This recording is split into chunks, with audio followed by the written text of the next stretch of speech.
Welcome in, everybody. Welcome in. We got Florida State versus NC State. It's going to be Revamp. Jimmy, Nine Lou in the booth. Take it away, Revamp. Good God, fellas, we have us a slobber knocker on hand tonight. We've got two teams that have been running amok throughout the league all season, squaring off head-to-head. NC State, FSU. What do y'all see this game's going to be like, fellas?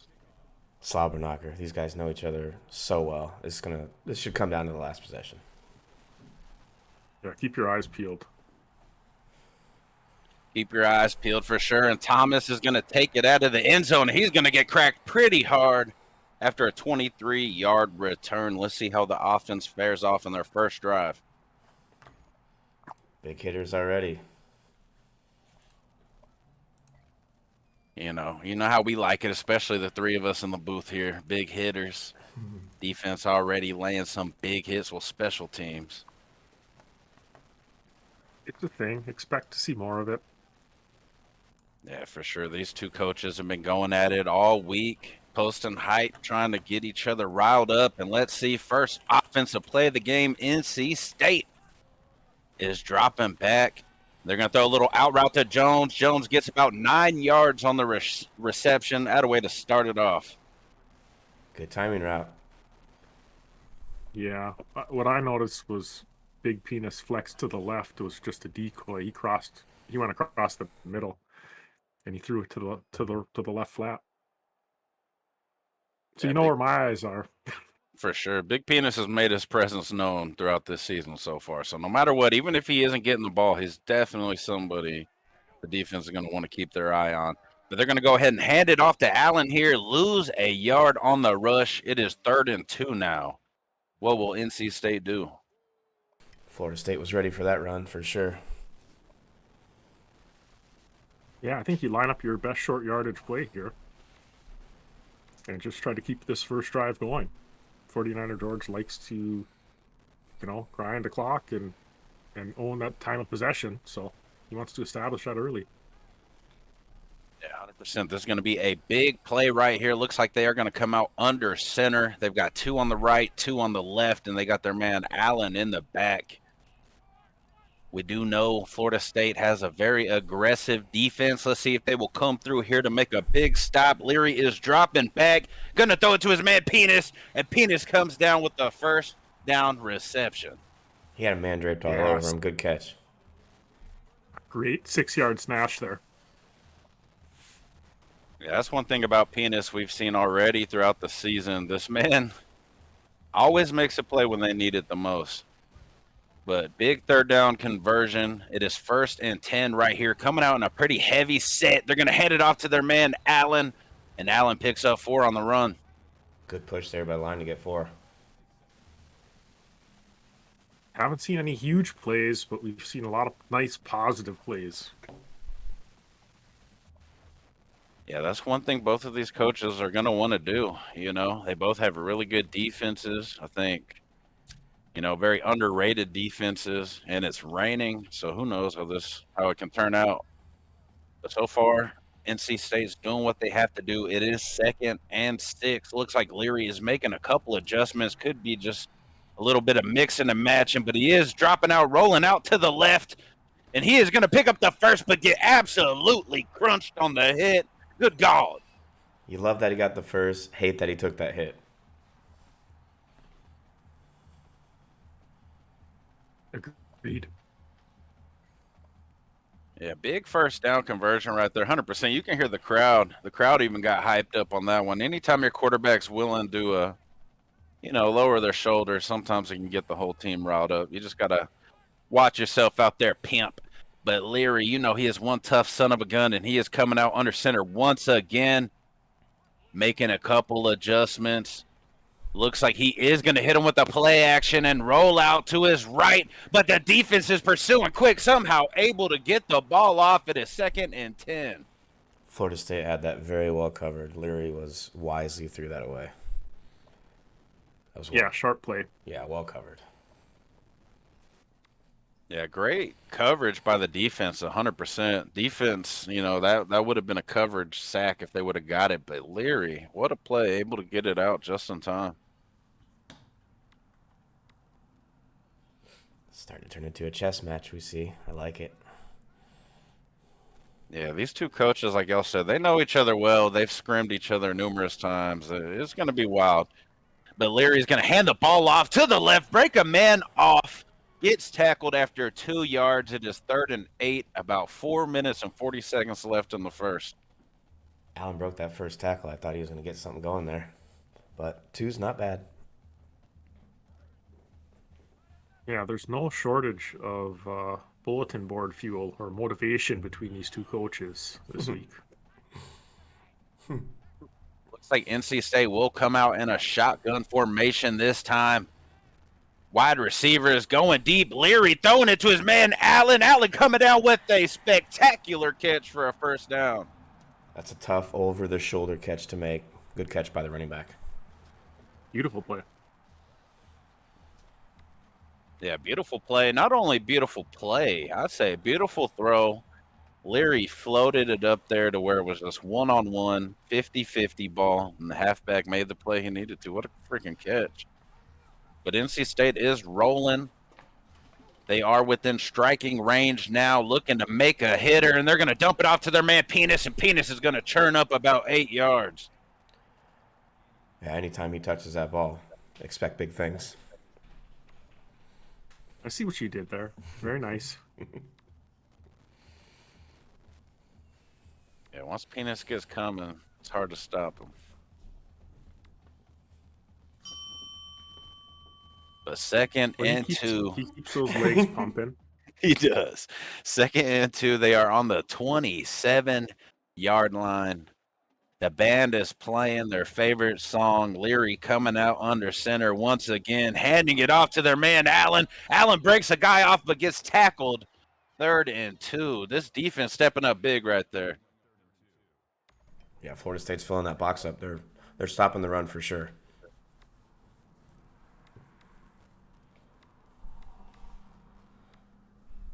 That's one thing Yeah, about that play was well Cincy. defended. Yeah, for sure. That's one thing about Cincy Bowen, though. We know his teams. They play some tough defense. Leary coming out in shotgun once again. They're going to hand it off to their man, Allen, on a counter, able to pick up the first down. He was one broken tackle away from a house call. Good run, good first down.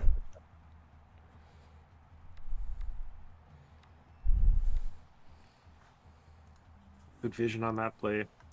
Used his wiggle. Yeah, great play call. They're going to come out in a shotgun formation once again. Maybe they're trying to catch the defense in something that they like right here. Let's see what Leary has up his sleeve.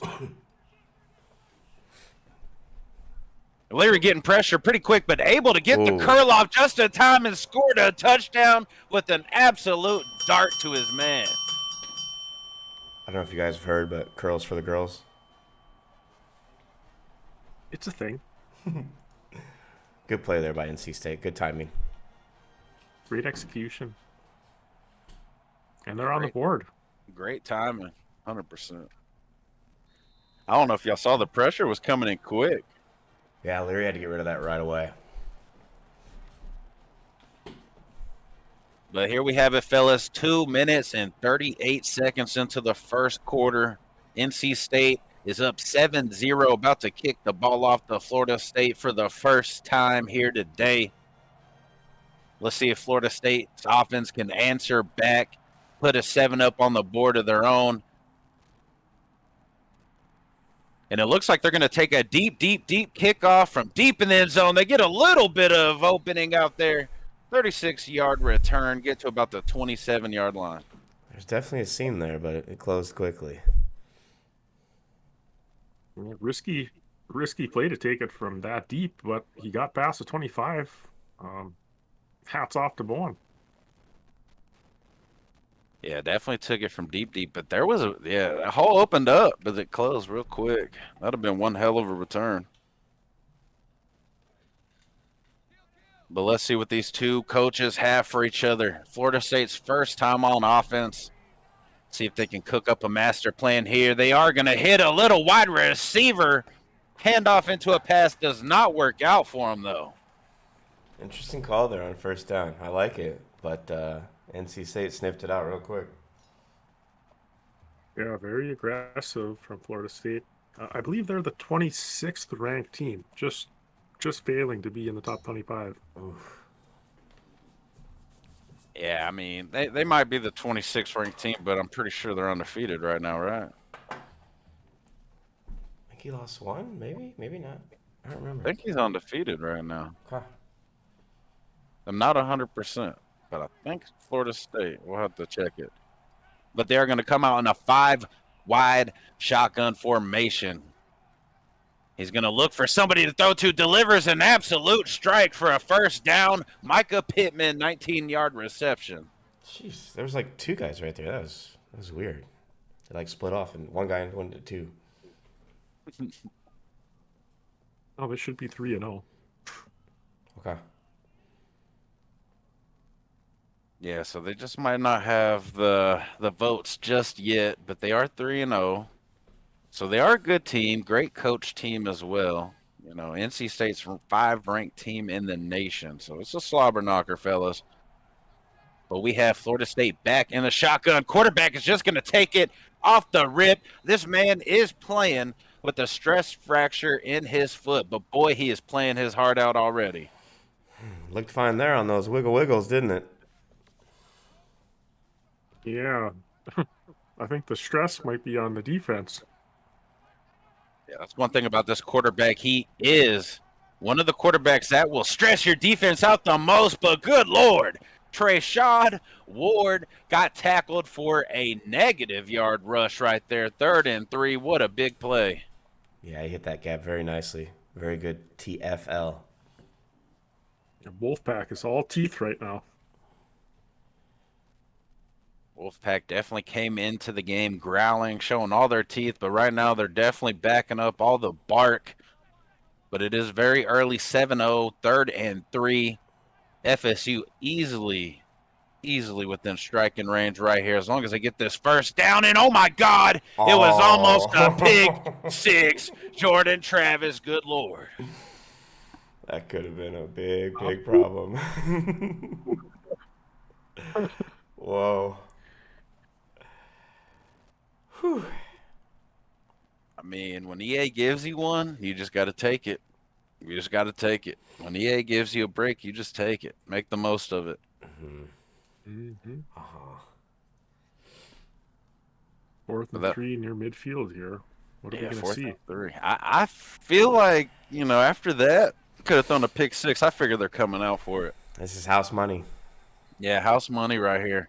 And let's see if they cash in on the bet.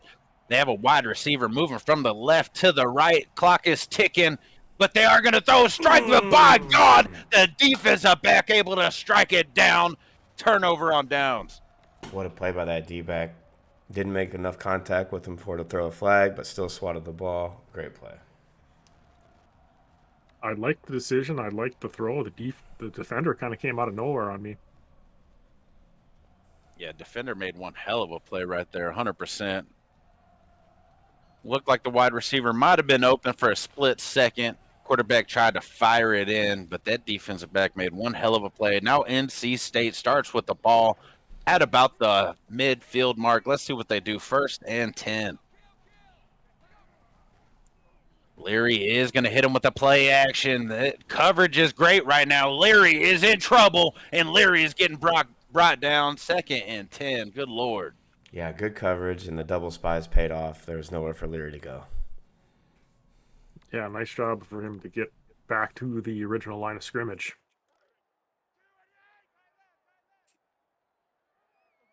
It is 2nd and 10. The clock is ticking. Almost out of the first quarter here. Leary is going to hand it off to his man, Allen. Allen is going to break off for about 6 yards. 3rd and 4, and that should bring us to the end of the first quarter.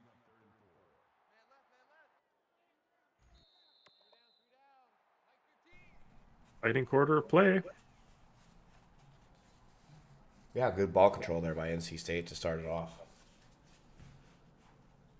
Yeah, one thing, though, at the end of the first quarter, 7-0. NC State has the ball back, but there's still plenty of game left. These two coaches, they're ready for slobber knocker action. This Florida State defense has got to be gassed. They've been on the field quite a bit this game.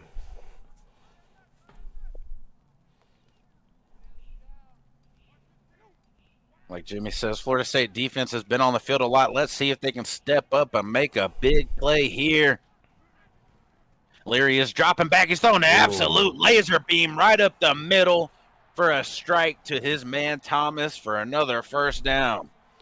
That was an absolute rocket thrown through a very small window. Yeah, Thayer Thomas strikes again. Remember his name. We'll see it. Yeah, you are not lying. And Leary is striking as well. 6 for 7 on the day with 1 touchdown. He's going to hand it off to his man Allen. Allen gets outside just enough to pick up 6 yards. Wow. Yeah, good speed to get out there to get that edge to get 6.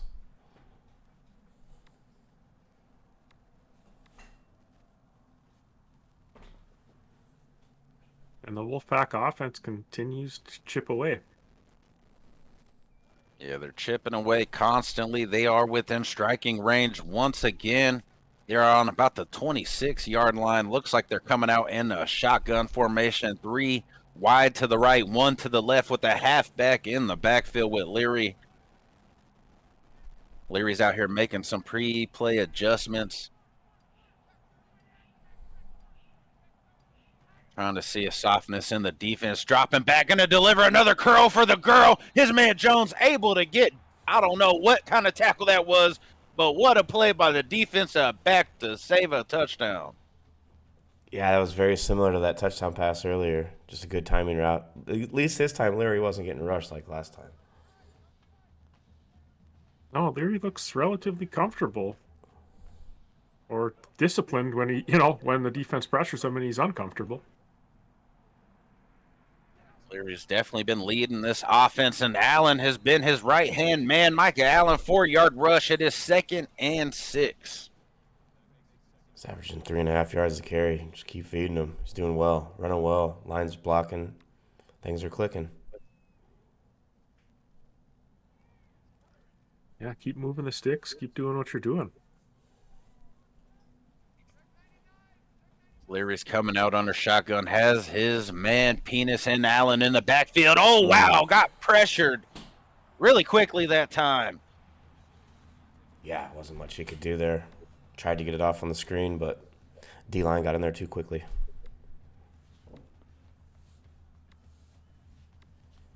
Coach Bowen still has a few tricks up his sleeve. Going to be dialing up some different defenses here as we get real tight to the goal line.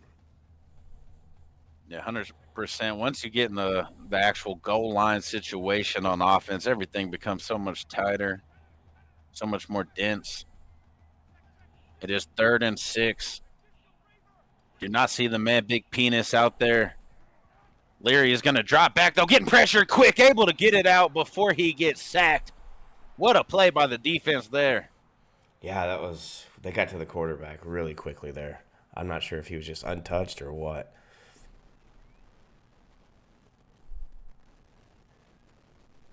George, take the points here? I think so.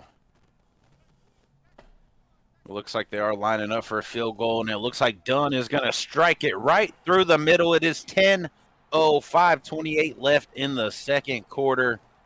FSU's second time to get the ball. Let's see if they can make something happen. Yeah, they need to get a few first downs, move these sticks a few times, give that defense a little breather. Yeah, defense performed admirably for as much time as they've been on the field. They've probably been on the field, a total of 7 minutes. Yeah, I would like to see the time of possession so far on the game is definitely super favorable towards NC State. But one thing I noticed, Florida State coming into the game had one of the top defenses in the nation, and they also had one of the best rushing offenses in the nation as well. It does look like they're going to come out in a shotgun ace. They are going to hand it off to their halfback. Looks like he got caught up in a little bit of traffic right there, though. He only gets 2 yards on the rush, 2nd and 8, and they're hurrying it up. You hate when you run into your own lineman. It's the worst. Yeah, that Velcro animation is the worst. Yeah, 100%. The AI in this game sometimes, the dudes just stand in your way, too. It doesn't help. But it looks like they're going to audible to a 5-wide full spread. Oh, my good golly goodness. Baker Williams, he just snatched the cookie crumbles from that man and took it all the way back for another touchdown. 17-0. Good Lord. Didn't drop that one. After he scored, he hit him with the Hulk Hogan. Love it.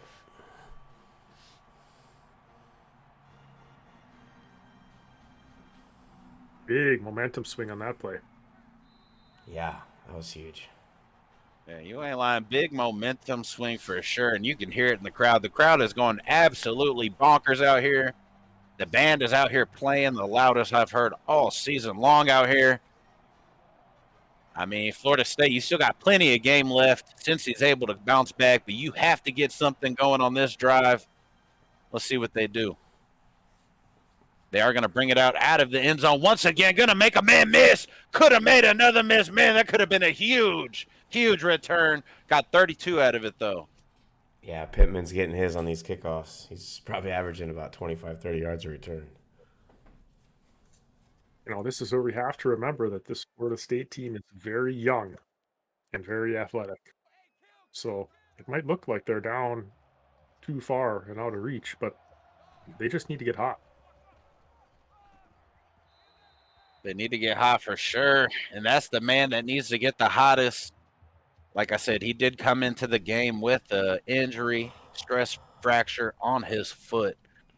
You know, he gave himself the green light. Doctor gave him the green light, said he was good to go. But so far, I don't know. You think it's been affecting his performance? I don't think so. What do you think, Lou?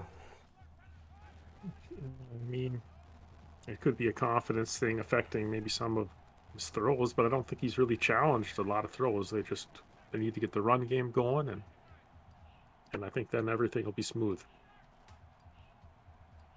Yeah, 100%. If they can get the run game going, they are one of the best rushing teams in the NWO. But they are going to throw an absolute strike up the middle. And good Lord, that'll get your confidence rolling if you're a quarterback. Good God. Add a way to strike back Travis Evie, one of the most well-known pimps in Cincinnati. Good Lord. Yeah, I've heard that name before. Nice throw, nice catch. Good run after the catch. Sometimes you got to run to open up the pass. Sometimes you got to pass to open up the run. I mean, different strokes, different folks. Stay tuned. Yeah, it doesn't look like his foot's affecting him after all. He threw an absolute laser beam right there. Travis Evie made one hell of a catch, and then the run afterwards. Good Lord. It is 17-7 here, folks. 3:52 left in the first half. Looks like NC State's going to take it out of the end zone on this kick return. They're going to make a couple of dudes miss, and good Lord Jesus, this man just got a 54-yard kick return, almost took it all the way to the 50. Thayer Thomas is no joke either on the kick returns, apparently. Yeah, what? I did not expect to see the explosive plays on special teams. Yeah, both of these teams have been having some pretty explosive special teams kick returns. You ain't lying. Yeah, decent success in all phases for these guys. Keep scoring so we can see more kickoffs. That's right. NC State going to pitch it out to their man Allen. Looks like Florida State flying in fast. Minus 4 yards on the rush. It brings it to a 2nd and 14. Yeah, Florida State crashed that toss real fast. Yeah, the lead ended up kind of just flopping on the ground. Leary is in shotgun formation once again. Looks like he's going to hit a little play action, looking for somebody. And he's going to throw an absolute dot to his man Tootle on the other side of the field. Good Lord. Tootle was out there just tootling around all by himself. Nobody near him. Mm-hmm. There for the taking. Great play. Good look by Leary. Great look by Leary. Had the defense coming in hot. Looked like a defensive back or a linebacker was about to get him behind the line. Threw it to the other side of the field with an absolute strike for a first down. About 3 minutes left in the first half. NC State's in striking range once again. They hand it off for 0 yards, 2nd and 10. Nice open field tackle there by Dent. Those are tough.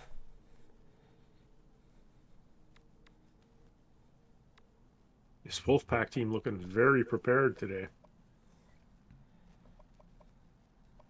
Yeah, this Wolfpack team has been looking very well all season. They are, 4-1 on the season so far?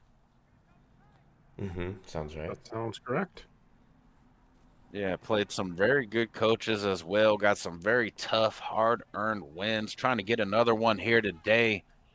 Leary has been out here leading the pack, as you can say, and he's got a man wide open. And good Lord, the biggest penis on the field. You saw him wide out there. That thing's just swinging right out in the middle of the field all alone. Wide open.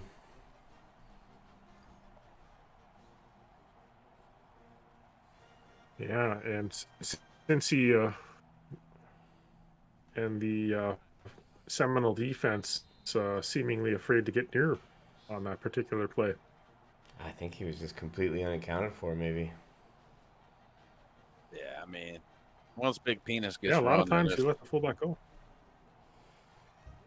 yeah, but we've seen all season, though. Once Big Penis gets running, it's hard to stop this man. I mean, he's probably one of their top offensive threats overall on the whole team, you know?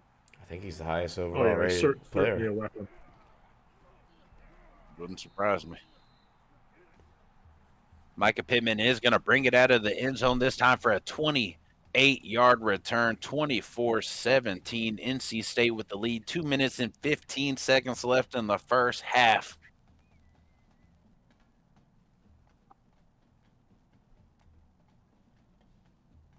Lots of football left to be played here tonight.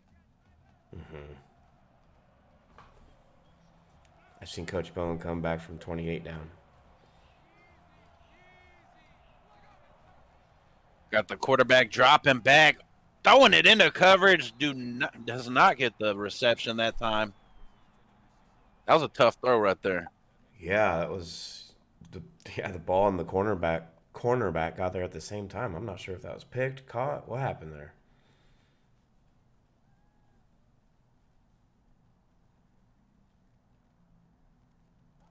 We'll have to check the VOD and figure it out.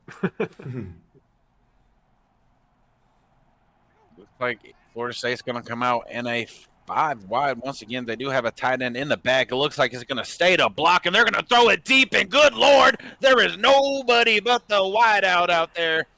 Antaria Wilson, 50-yard reception. Good God. Great throw. I'd say the foot is not affecting his arm.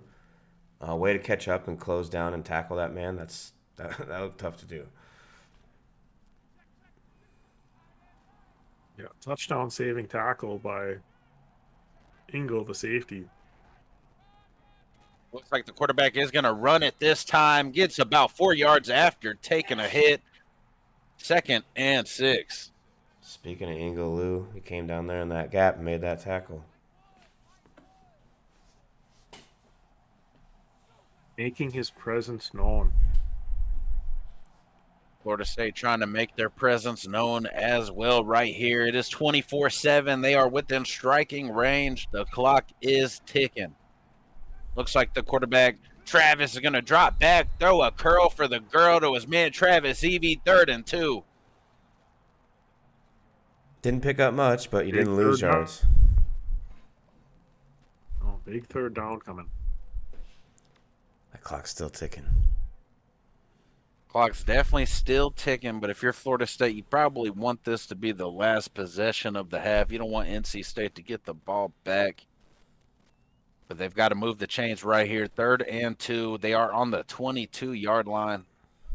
They are 0 for I mean, 1 on would you third be downs. satisfied with 3 here? No. No. I don't think Cincy's going to settle for 3. Hell no. I believe Florida State will get the ball. Oh, Start what the a second. Wow. Hey, props to the line right there, but super props to Jordan Travis, somehow able to wiggle through all that traffic, get his head down, and pick up the first down. I mean, it does not look like his foot's affecting him at all. No, definitely not on that play. That was nice. Very nice run.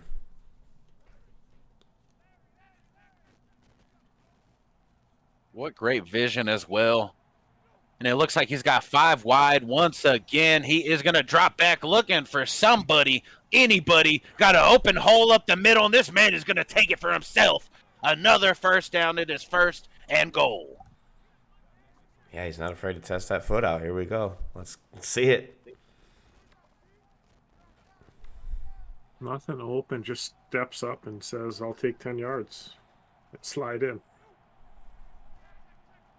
The clock is ticking. The crowd is roaring. Florida State trying to strike right before halftime hits. Quarterback looking for somebody, and by God, Fagan able to get the interception. But good Lord, they got snook. Safety on the play, 24-9, and you cannot review it. Good God. We got a replay.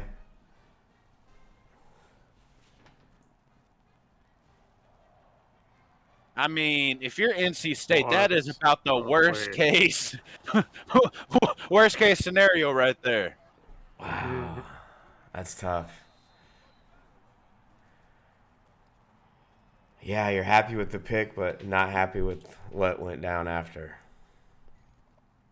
No, not at all. I mean, straight EA'd them right there. It's 24-9, 18 seconds left in the half. Florida State has 2 timeouts left. Let's see if NC State's defense can step up and make that play worthwhile.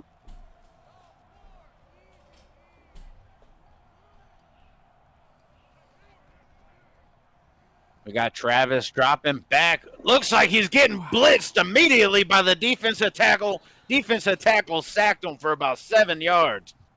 How does that guy get through 3 linemen? He was like only I don't know what I just saw, but he should have not been sacked there. Good. Timeout immediately from Florida State. There are 11 seconds to go. 2nd and 17. Props to that D tackle. Yeah, props to that D tackle. EA getting him one back right there. It is 2nd and 17. 1 timeout left. 11 seconds on the clock. Travis dropping back, and he's throwing an absolute laser beam for a first down at about the 50. Yeah, that was on a rope. Good throw.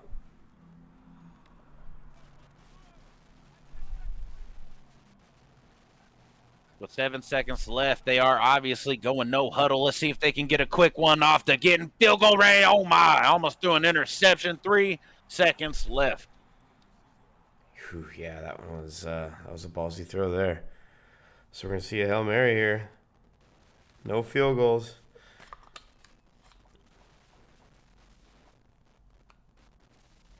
What an exciting half of football. Interesting turn of events on that interception safety play. Yeah, interesting for sure. Could have been absolutely devastating if Florida State would have been able to get a 7 out of it after, but right now they are having to throw a Hail Mary to end the half. Looks like they're going to try to get a quick one off, and they're going to try to pitch it back, but it doesn't look like anybody's there. That is the end of the first half, folks. 24-9, NC State leading the way. Went about as I expected. Pretty high scoring for the most part. NC State controlling time of possession, which is what I want to see here. They got 4 or 5 third downs. That's pretty impressive. Big. Yeah. Mm-hmm. Not Damn, too it's bad. actually closer than I thought. Ending that half with that Florida State had the ball almost that entire second quarter.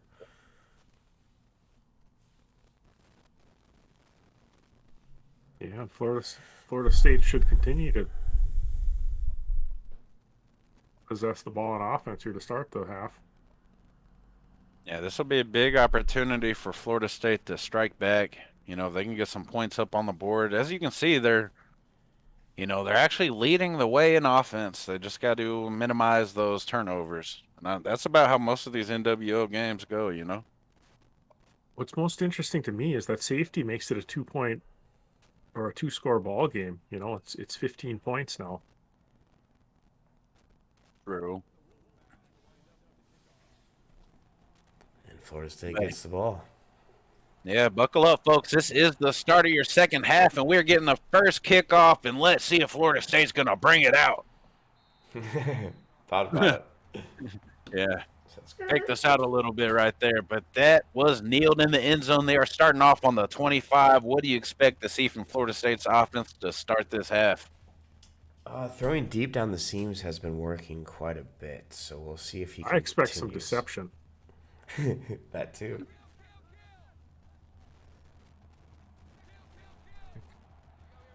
Looks like they're going to come out in a shotgun formation. Coverage is out there very well. Looks like they got their defensive lineman to spy, and by God, almost threw an interception. Yeah, his receivers kind of just ran their routes and chilled. Nobody really helped the quarterback out there. Yeah, this Wolfpack defense just smells blood right now, I think. Yeah, definitely smell blood. That was great coverage out there, and then the defensive front stayed home, sat in their spies. They're watching that quarterback, waiting for him to take off. Let's see what Florida State can do right here. We know this quarterback is a deadly weapon. He's been making plays all day. He's going to keep it and take it for himself. He's going to wiggle and jiggle up the middle. Good Lord, what a first down play. Man, what's his agility? 99? This dude can just shake and bake. He looked like a grown man there. Yeah, that boy definitely looking like a grown man. He was wiggling and jiggling through all those holes. He has great vision. Great vision as a runner. We'll see what he's got up his sleeve this time. Travis has been killing it so far. Has a couple throws he wishes he could take back and delivers a strike right there to his man Fagan. Or Helton. Fagan again on the play, though. He's been all over. He's a ball hawk. Yeah, Fagan is a unit out there.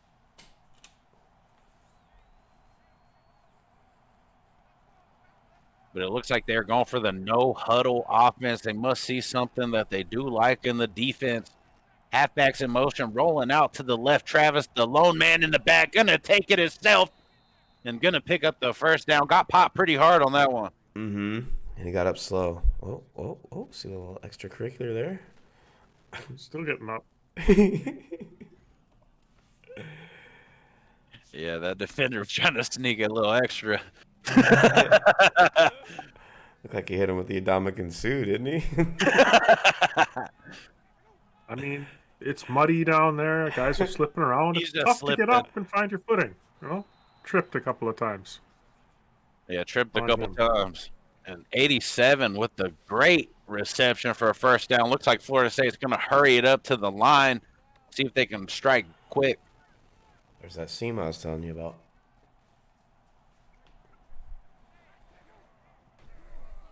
They're going to run it with Travis once again, and Travis is going to get popped after a 1-yard rush.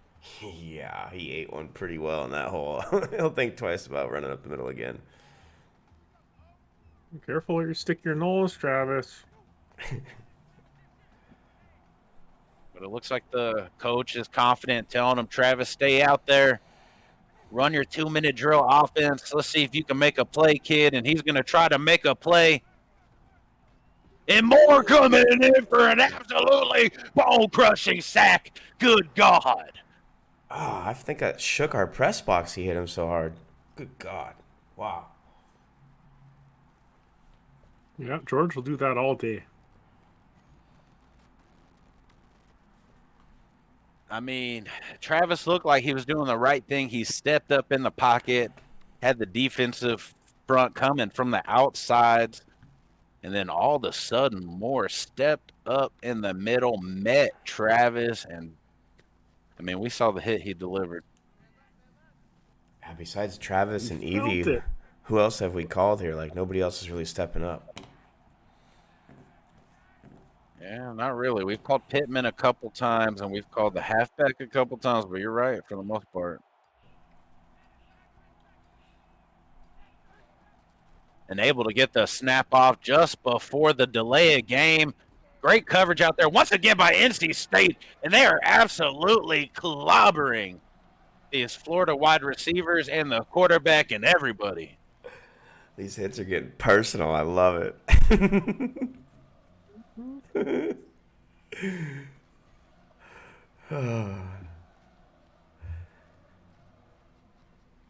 These Wolves came to play. They bite. Don't pet them.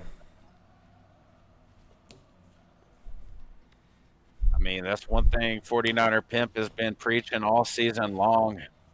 That resilient defense, bone crunching, just trying to deliver week in and week out, and they're doing it once again so far.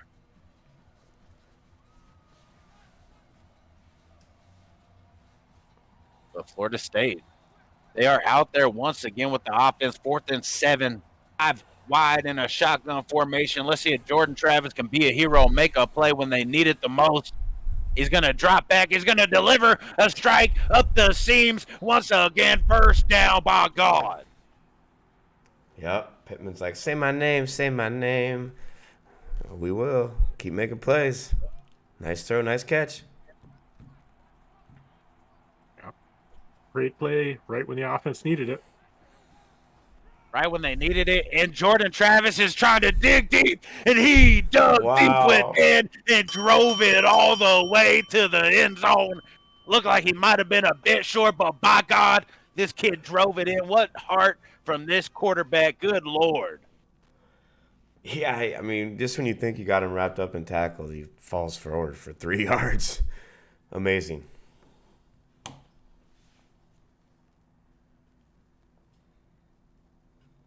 Now, decision time for Florida State here. What unit comes out? Man, I was about to say, it looks like they're going to come out for it the way they were sitting there looking and waiting. Looks like they were trying to find their favorite play here, and let's see if they can execute.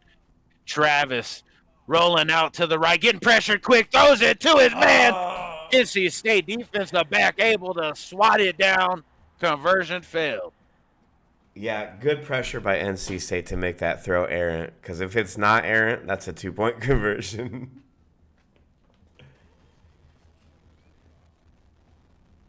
Great pressure by that defense. It is 24-15. NC State getting back on the field. Looks like they haven't been on offense in a while. It feels like not a bad return, though. Gets to about the 24. Yeah, that was probably the longest maybe they've been off the field, so we'll see how they come out here and respond to the touchdown by the Seminoles.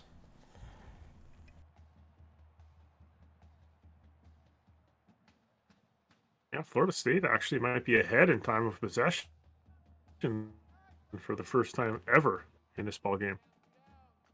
Yeah, the way that they led that drive right there, I think so. That last drive was might have been drive of the game. We'll see how the end of this game plays out. But Leary rolling out to the right, got pressured, had to throw it away. 2nd and 10. Yeah, just get rid of it. Live to fight another day.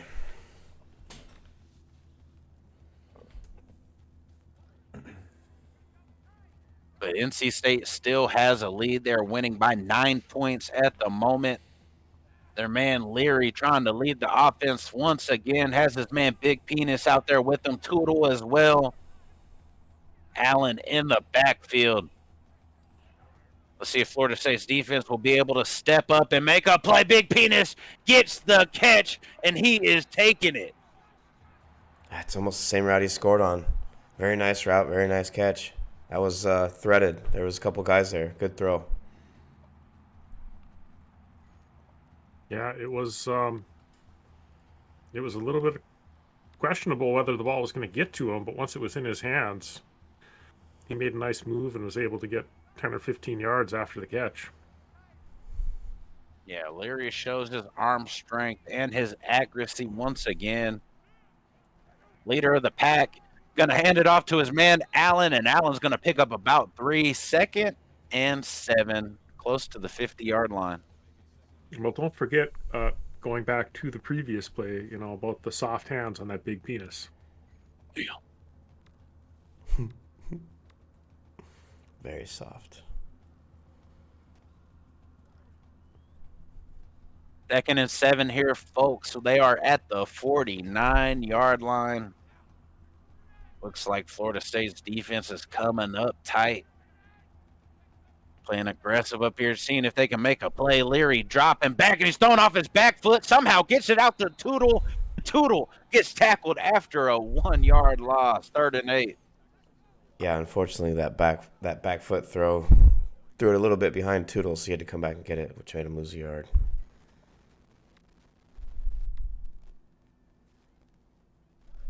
Big 3rd and 8 coming from midfield, basically. Big 3rd and 8 indeed. Let's see if Leary makes a play right here, can keep his offense on the field. They've been great on 3rd downs for most of the game so far, but throws a dot in the coverage. Wow, what a catch. Wow, I don't know what was better, the catch or the throw. That was just amazing all around. Yeah, if you're Coach Bowen, you are not happy with your defensive back right there. Turn around, kid, make the play. Yep. But Leary going to hand it off to his man, Allen. Allen getting caught up in traffic. Defense able to make a stop. It looks like Allen might be getting up a little slowly. That's not good. Not good at all. Is this where you insert big penis? I was just about to ask. I don't know how deep the NC State's running back core is, but I know they have big penis. Looks like they're going to rock with the man Houston. My bad, Lou. Oh, I was going to say, penis seems like he'd be plug and play in this situation. But after that run, Houston looks manageable. Yeah, 100%. The Houston pack came mentality. That is true. Pack mentality. But Houston came out there, had one hell of a run. They're going to hand it off to their man, Big Penis, up the middle on a fullback dive. Somehow the Florida State defense able to crash in and stop them. Yeah, they got through there and hit that penis hard. Damn.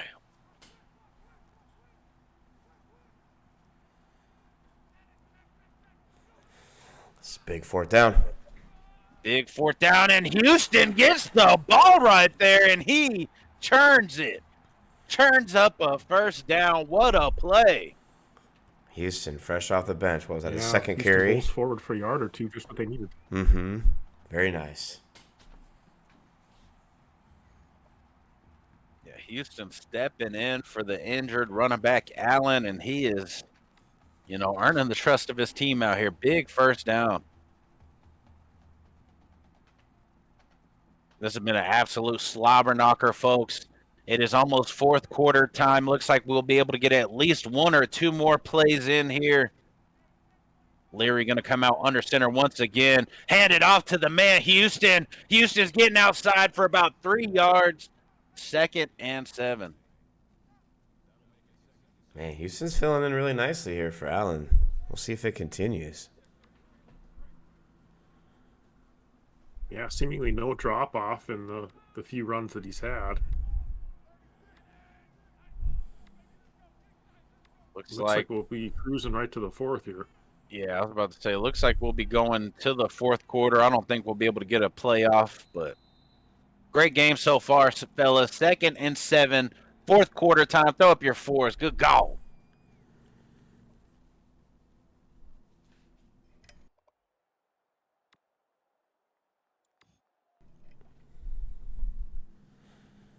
Crunch time, boys.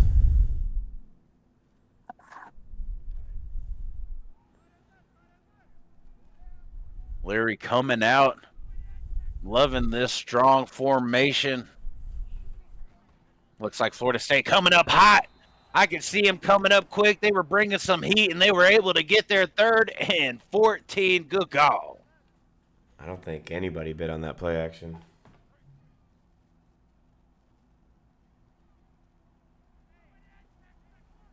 Defense is coming for. Yeah, defense was coming. Looks like they are going to go no huddle, though. You know, maybe 49er Pimp saw something that he liked in the defense. They're just going to go ahead and rush it. All of Florida State is dropping back, but it doesn't matter because Big Penis is catching a big old bomb over the top for a touchdown. Wow. I mean, you know it's coming. You know what he wants to do, and you still can't stop it. Ain't much to it, I guess.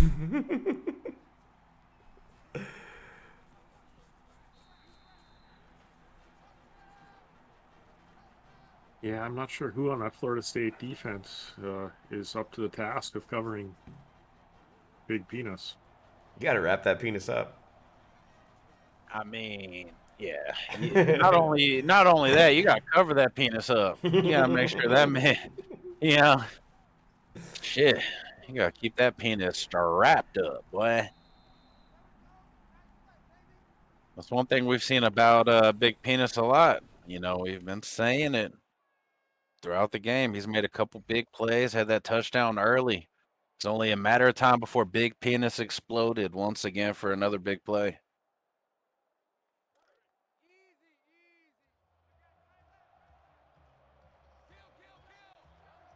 We've got the crowd going absolutely bonkers out here. Just 31-15. Will Travis be able to lead this Florida State team to an absolutely crazy comeback? What an absolute dot. What a catch. Good God.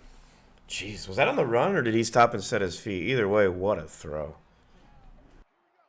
Puts Florida State over 250 yards passing for the day. This Florida State offense is rolling right now. Travis dropping back once again. Oh, wow. Threw a laser right up the middle, but it looks like Pitt swatted it down. Ooh, house money. That was another one that should have been picked. But that's why they play D-backs, as Vaughn would say.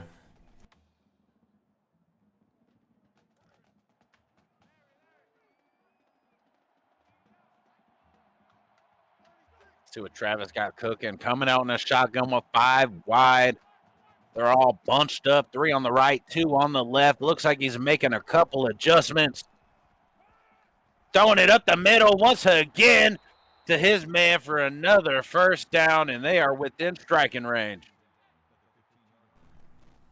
Travis is getting good protection here late from his line, allowing him to make these throws.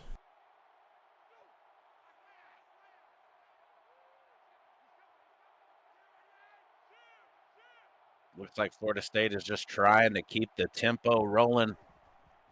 And it looks like Travis is going to keep it, get some good blocks. Was able to pick up about 5 on the run, 2nd and 5. Man, he's hard to bottle up. He just squeezes through these small little cracks. You can say that again. And they're just nonstop with it. They feel the pressure. They know they have to score a couple times, and they got to do it quickly. Travis dropping back, had his man out there, and that kid Fagan once again making one of the biggest plays of the day. Good God. Yeah, he jumped that route really well. Nice play by Fagan. Again.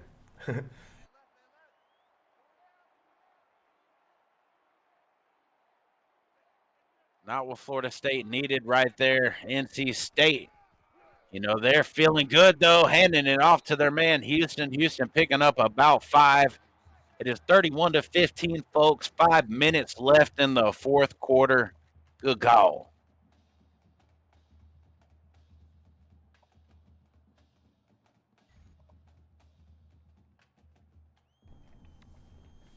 Seminole defense has their work cut out here. They got to get this ball back ASAP. Yeah, the Wolfpack is just built to grind right now. I think they started this thing out with about a 5.5 minute drive. This could be another one right here to 2nd and 5. Leary coming out under center once again, going to hand it off to their man Houston. Houston got a lot of room to run, and he is going to keep on running. And by God, this kid. Might have a running back controversy in NC State now. Yeah, what was that starter's name? They got this guy Houston carving it up. Yeah, Houston definitely stepping up big right here. Next man up mentality for sure. Florida State's going to have to get a big stop right here. If they're somehow able to turn the ball over, you know, that might be the break they need. But otherwise, clock is ticking. And Houston's getting the ball once again. 6-yard rush. This kid churning it up today. Mm-hmm. He just gains positive yards every time you touch the ball. Hungry.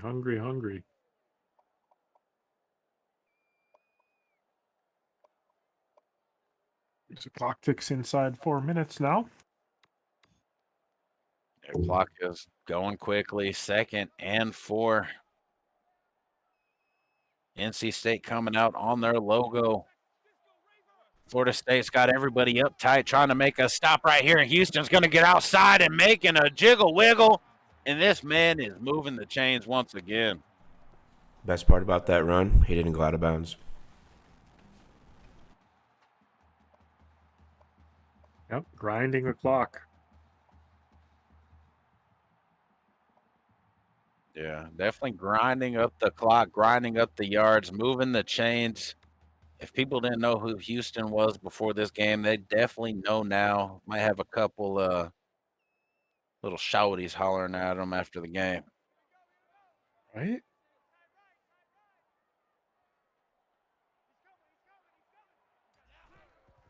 Leary going to hand it off to Big Penis this time. Big Penis breaks off about a dude or two, but gets swarmed down by about 4 more. 2nd and 11. Speaking of, after this game, we have another matchup. Tennessee and Michigan. T-Clink and FAM will be facing off shortly following this contest, so stay tuned for that.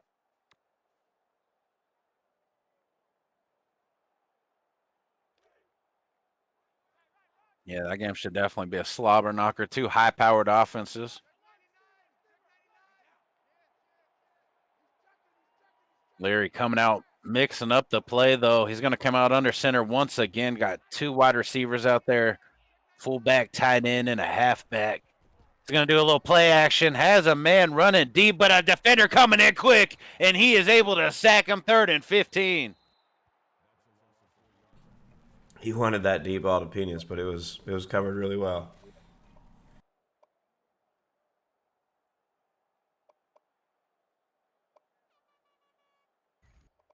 Florida State's still fighting here. Love to see. Florida State hasn't given up just yet. Like Lou said, that's what we love to see out here. 3rd and 15. Let's see if they can come up with another big stop right here. Houston's going to get the ball once again. Oh, my God, what an absolutely devastating juke move. And he is going to move the chains. Good God. That was nasty. Let's see that again. Yeah, Houston, we have a problem. Yeah, you ain't lying, Lou. I know Coach said there's no running back controversy, but this kid Houston, man, he's out here killing it. He's killing it once again. Gets a handoff, and there's nothing but red in front of him. Another touchdown, and you hear the Wolves howling. Where's this Houston kid been hiding, man? Coach says there's no controversy. Houston's trying to leave no doubt. I mean, if you're gonna keep starting Allen, you got to at least give this kid Houston a little bit of touches here and there. I He mean, proved himself to be a weapon here tonight. I would give him as many touches as it takes to keep him as hungry as he was when he came in today. If that means he doesn't get touches until Allen gets hurt, that means he doesn't get touches until Allen gets hurt. And so far, folks, it has been a slobber knocker, just like we expected. The score is 38-15 right now. 2 minutes and 50 seconds left. I will say Jordan Travis, he has put it all out there so far today, though, for this Florida offense.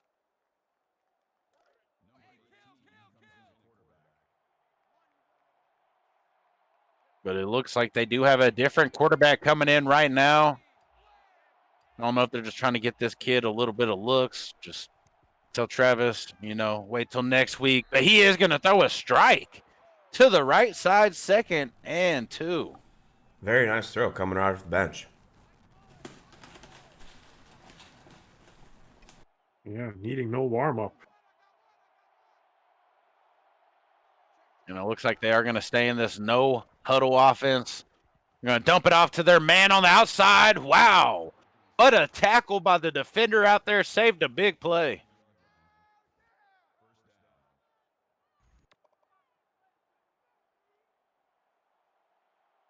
They're staying in this no huddle offense. Going to go ahead and drop back, looking for somebody chunking it deep, and by God, what a catch, and what a run after, and what a touchdown, by God. I believe the kids call it "You got mossed." Yeah. Great stick work.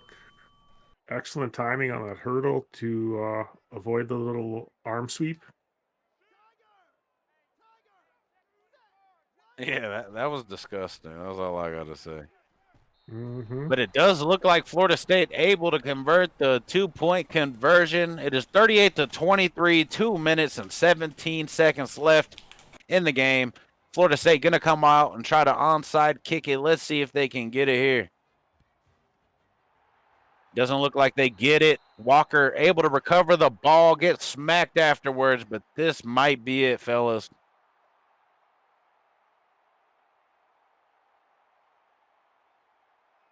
Yeah, great effort by both sides here. Just keep giving Houston the ball. You'll be fine. 2 minutes, 15 seconds left in the game. Florida State only has one timeout left, so they can only stop the clock once. We do know in college there's no, 2-minute warning or whatever where they stop the clock for you. So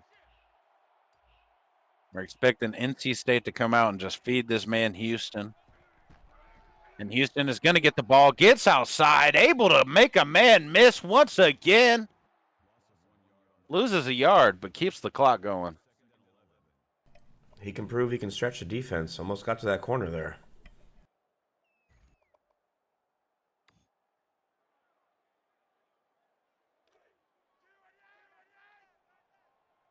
Yep. Tick, tick, tick, tick, tick, tick, tick. And the clock is just ticking away. Leary coming out under the center. I'm assuming they're just going to hand it off to their man Houston. Just try to keep the clock going at this point. They're actually coming out in a play action, and Leary's rolling out to the right, making a couple dudes miss, makes a guy really miss, and runs out of bounds after a first down. Good God. Man, Leary looking like Houston out here.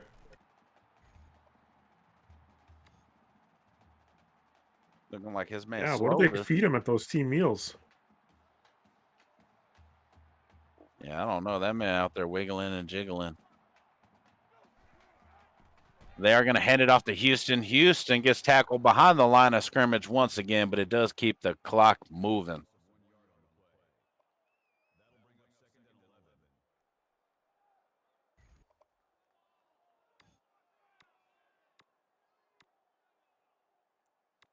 Just at about the 1 minute mark in the game, fellas.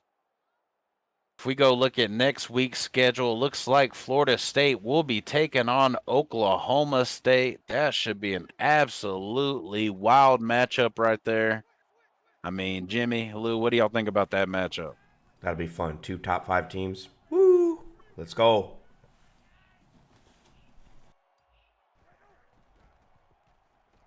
Yeah, Snosage always brings it.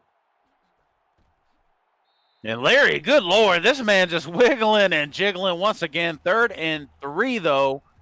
40 seconds left on the clock. Larry ran out of bounds. Looks like he, stopped the clock, though.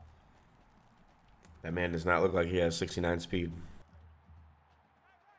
That boy wiggling.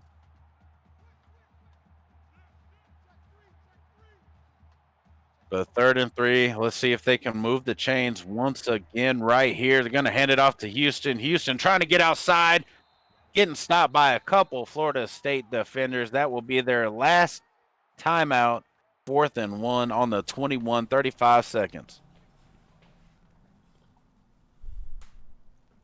What do you do here, boys? Offense stays on the field. It's looking. No. Field goal unit does eventually come out.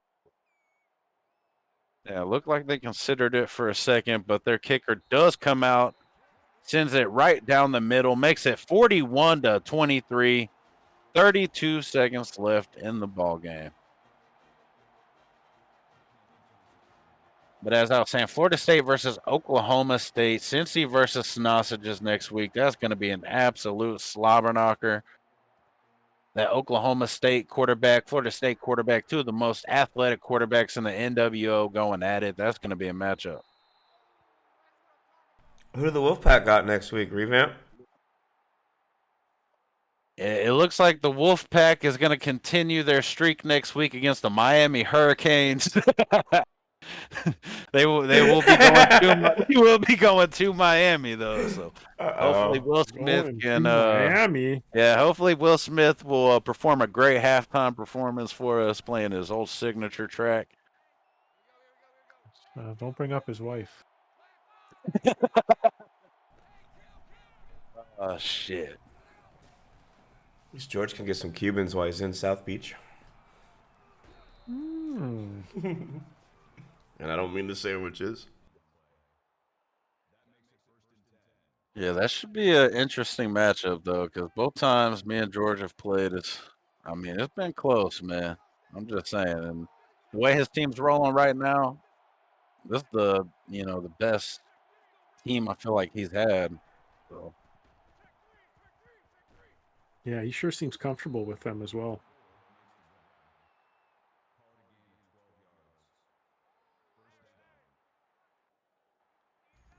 Yeah, I'm gonna have a big task. I'm gonna have to figure out a way to stop Big Penis. I have to figure out a way to stop big old Dangalang. Might just be a matter of containing him. Just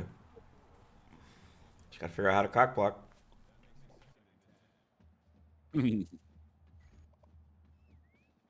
Well, we do have another game after this.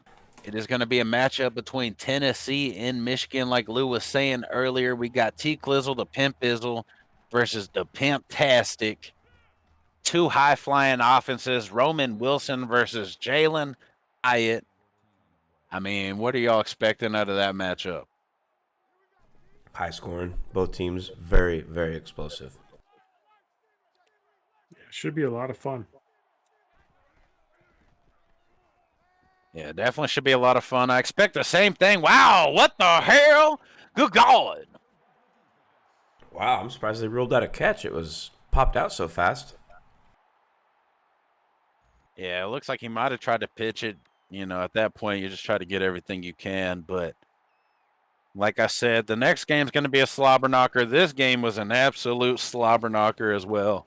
I mean, from start to finish, these coaches gave us something to fucking enjoy, something to watch. I mean, what a game.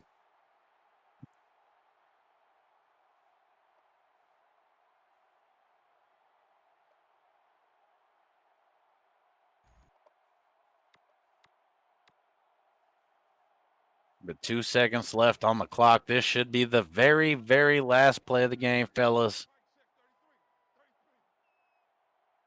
Pending a penalty. Ending a penalty. And I mean, as y'all see, it stops the clock on that. We all remember last time that happened.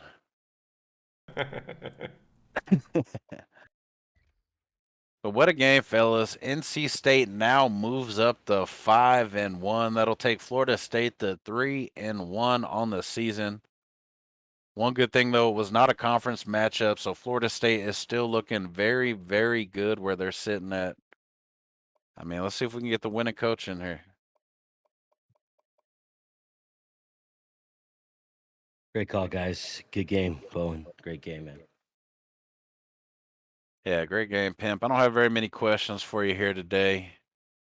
I mean, overall, I'd say your defense, I'm going to hit on your defense. Defense stepped up a lot today. What do you, what did you key on? What was your main game plan defensively coming into this? The defense gave up a lot of yards, but they stopped when they needed to. So it was good to see the defense kind of, I don't know, even though we got a safety, even though we gave up that safety, is better than giving up 7 there. Yeah. I was just afraid that at the time he was going to get another 7 after getting that too. But we held. I mean, it was just getting turnovers. We've lost the turnover differential, this season until today. So just getting turnovers. I think you guys on the call mentioned Fagan and Moore's name, and those 2 guys were just making plays kind of all over the place. And then our 2 outside linebackers, they're a couple of the best in the country, maybe the best outside tandem in NWO. Hey, that's what I like to see. 4 turnovers to 0. That's a good recipe to get some wins. That's about all I got for you, Pimp. Appreciate you. See you next week. See you in Miami. Oh man, you got Rally rocking, 5-1, top 5. How do you feel? Feels great, baby. I mean, we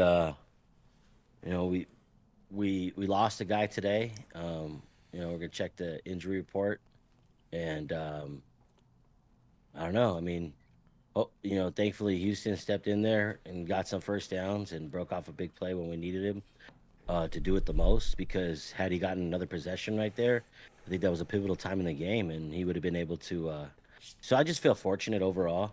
Like I said, covered already. Like the defense, fortunately, got some turnovers. Even though they got tons of deflections, they still, brought down a couple. But just, fortunate that. I mean, we got lucky on some lucky passes too. So just fortunate overall, and just, I feel like I could save some self-respect, because I talked a lot of shit this week, and I don't usually do that, but I had to talk a lot of shit this week because Bowen was, Bowen wanted these hands, so I mean, no, I'm just saying. But I mean, you want to beat the champ, you got to beat the champ. You know what I'm saying? You want to beat the champ, you got to be. Are you a sheep or are you a wolf? Well, you proved tonight you're a wolf. Good game. I'll pass you off to Lou. All right, Lou, what's happening? Yeah, great game, all facets. Thank you. I want to touch on Houston a little bit. We hope Allen gets better, but where have you been hiding this Houston kid? So Houston, he's the upperclassman. He's a junior. He just didn't quite have. He's a speed build, but he's not a speed guy. He got some big runs through some clever moves and agility. Being tough to bring down, but Michael Allen definitely has the better speed. But with him being injured now, he worked himself from 5th on the roster in the halfback room. Michael Allen turned himself into an impact player. He just couldn't get it done today. Maybe Florida State's athletes just neutralized him a little bit. Houston, was able to fill in, get his old spot back. It's kind of like, well, this is NC State football. This is Wolfpack football again. So we're just fortunate. We're just fortunate that happened. That's all. Well, great job. It was a fun game to call. I enjoyed being in here with with the Pimps, and look forward to catching some more Wolfpack games in the future. And I look forward to more trash talk in the future. That was fun too. You guys had a great call. I appreciate you guys doing it. Jimmy, shout out to you. And I'm gonna hand it off to one of my best friends here on Twitch, GG's Bowen.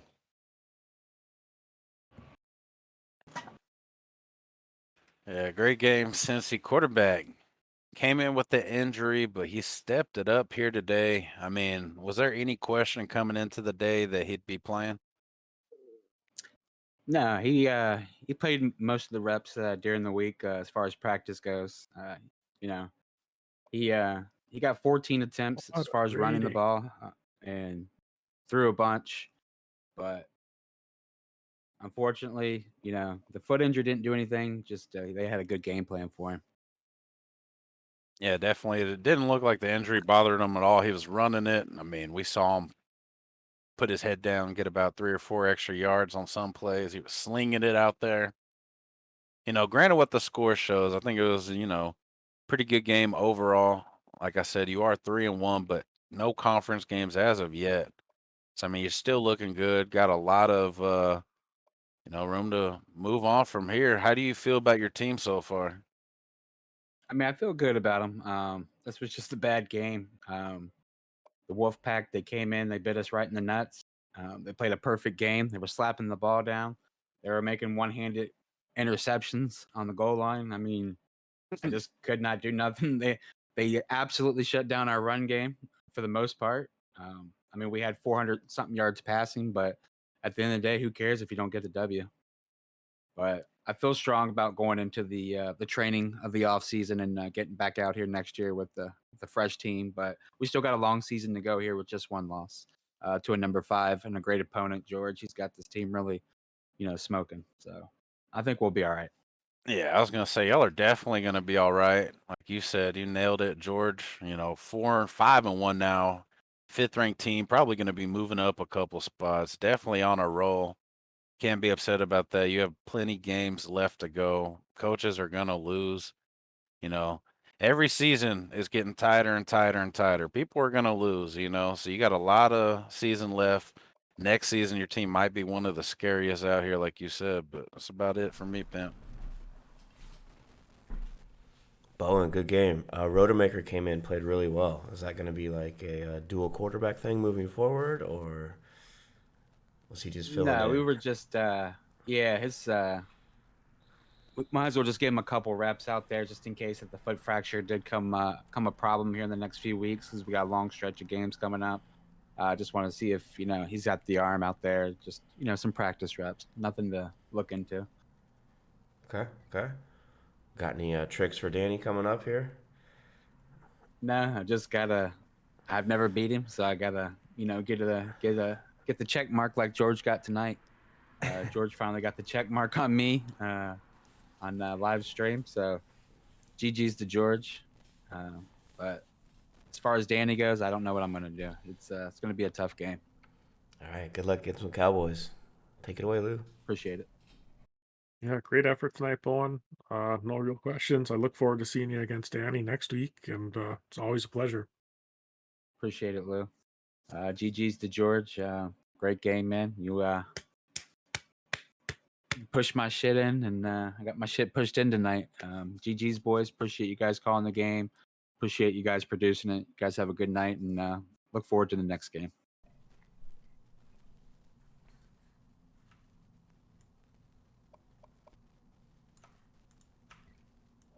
Hell yeah, appreciate it, everyone. Take a short intermission here and get ready for game 2.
hell? Welcome back, everybody. Welcome back. Game 2, Tennessee at Michigan. Me, Lou, and George in the booth. George, take it away. All right, welcome everybody to the second half of the doubleheader. We have Tennessee and Michigan. Michigan is number 7. I think they may have lost one game this season. Not sure on the record, but definitely climbing up the ranks. And I think started off the year out of the top 25 or close to the end. And anyways, Tennessee has won the coin flip and has elected to kick. Wilson back there deep, the speedster. For Michigan, always a dangerous return man and wide receiver. So fast. Right down the center, end over end, and that's going to be fair caught with 1 foot on the back of the end zone line. Michigan will take over at the 25. Yeah, you can pretty much throw the records out with these two teams, but I believe Michigan is 2-1. Love the night game vibes.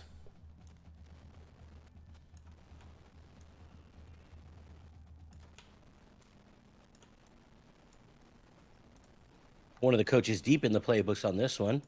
We're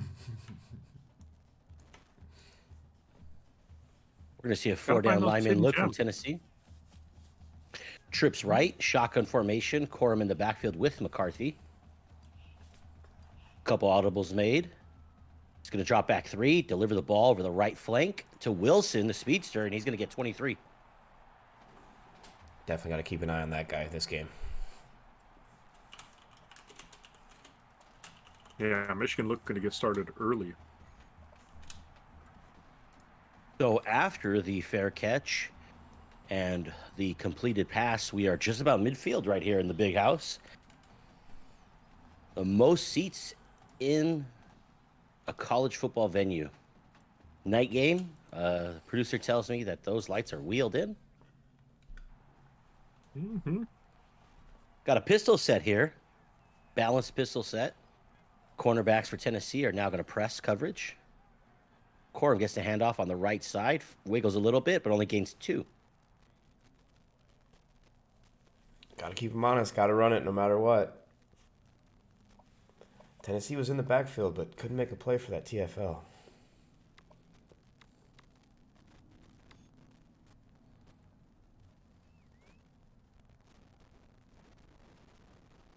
I wonder if Michigan raised tuition if they'd be able to afford lights at their football stadium. We're going to see a shotgun set here, balanced set. Michigan sticking with that pretty much. Corum in the backfield. 4-down lineman for Tennessee. Oh, and one of them's going to get to him. Defensive tackle. Sack for a negative 6-yard loss. Wow, yeah, he just kind of overpowered that tackle to get to McCarthy there. Nice play.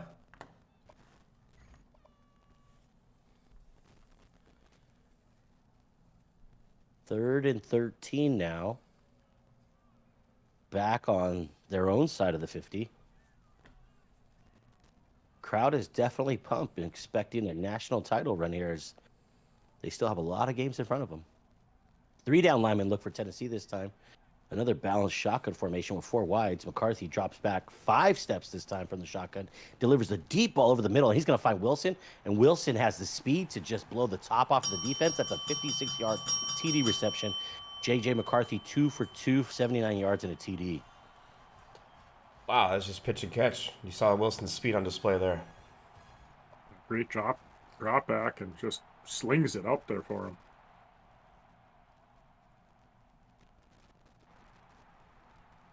So the score occurs, touchdowns occurs with less than a minute and a half into the game. The home crowd definitely feeling it. And Tennessee going to be getting their first possession here. Moody with the kickoff, an angled kick. Fam does this a lot.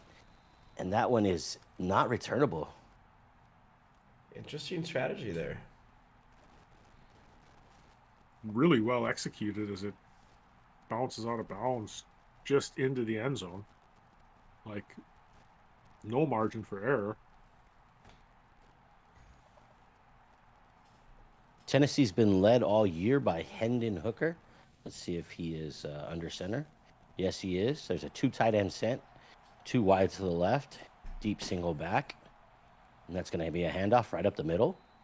And the middle linebacker chose the wrong lane. That's Jabari Small with a 9-yard rush. Yeah, he did, George. Nice cut there by Small to jump over there.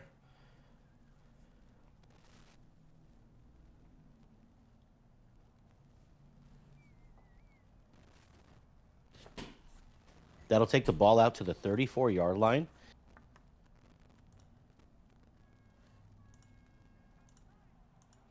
Three down lineman look for Michigan. 2 tight ends to the right. Deep single back once again. It's going to be a handoff one more time. I think that's Small once again, and he's going to get a 3-yard rush over the left side of the offensive line. Good push right there from Tennessee. Might be seeing something a little different out of Tennessee tonight. Maybe a little bit more running than passing. We'll see. Is this a new and improved T-Clink?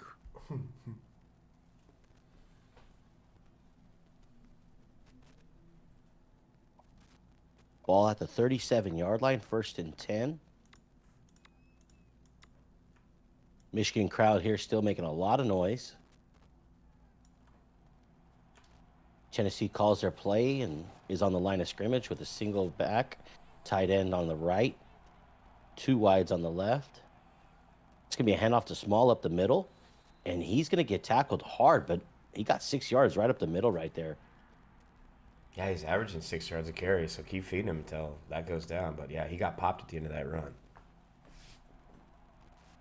We're going to go no huddle this time. Same formation. Hendon Hooker making a couple more adjustments at the line.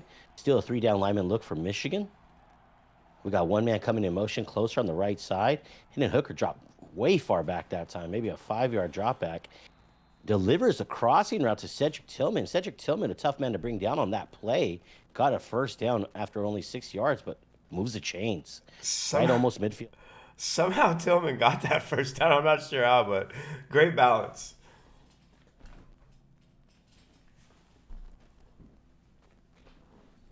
Michigan defense is hitting out here, but Tennessee is able to bounce off of defenders and keep their balance.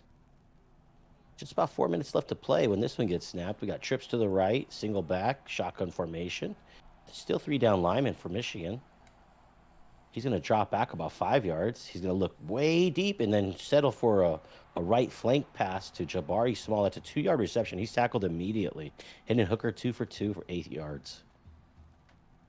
Yeah, so far Hooker's just taking what the defense is given. Pretty soon he'll rip the top off. Just wait. Yeah, little nibbles. That's all I see so far. Expect a bite, a big bite. 2nd and 8, just about midfield. Couple adjustments right there, right away from Michigan defense. Looks like a 2-4-6 perhaps. And we got a single back, guy in orbit motion, but it's going to just be a fake fly, and that's going to be a handoff to Small on the right side. Try to get it into motion going to the left field side, but they ran it to the boundary side. But that only picked up, I don't think they got any. No, I don't think so either. Michigan was not fooled by all the movement, stayed at home, made a great play.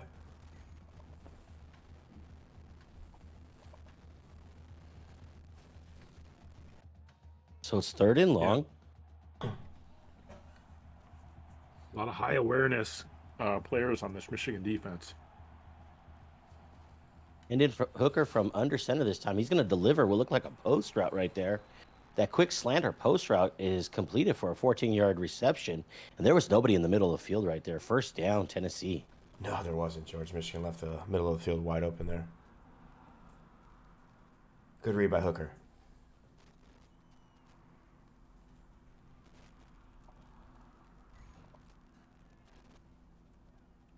So contrary to popular belief, Hooker just can read sometimes. Single back, shock 2 tight end formation under center, and that's going to be a handoff to Jabari Small over the right-hand side, and that's a 3-yard rush. I think that's what he's been averaging. No, actually, that brings his average down a little bit. Yeah, the Tennessee game plan early is feed Small the ball, rush the ball, get that precedent set early. Yeah, get it to your athletes. Small ball seeming to work here on this possession. This is Tennessee's first possession of the game. If you just joined us, Michigan was able to throw it over the top to Roman Wilson on a huge, monstrous play. And Tennessee and Michigan have only had one possession each. This is single back, deep set formation. Hendon Hooker has another completion. I don't think he's missed at all today. This time it's Brew McCoy with a 16-yard reception. He comes up feeling it. That was just your curls for the girls that everybody loves.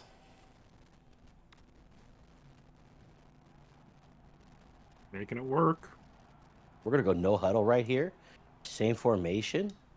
Hendon Hooker under duress that time. Throws it at the back of a lineman's jersey. Not sure if he was just trying to get it to somebody in the middle of the field on a crossing route, perhaps, or maybe if one of the tight ends stayed around there. But under major duress right there from that right side of Michigan on the left tackle side. Yeah, he wisely got it away, but man, imagine if that lineman picks it off after it hits that lineman's back.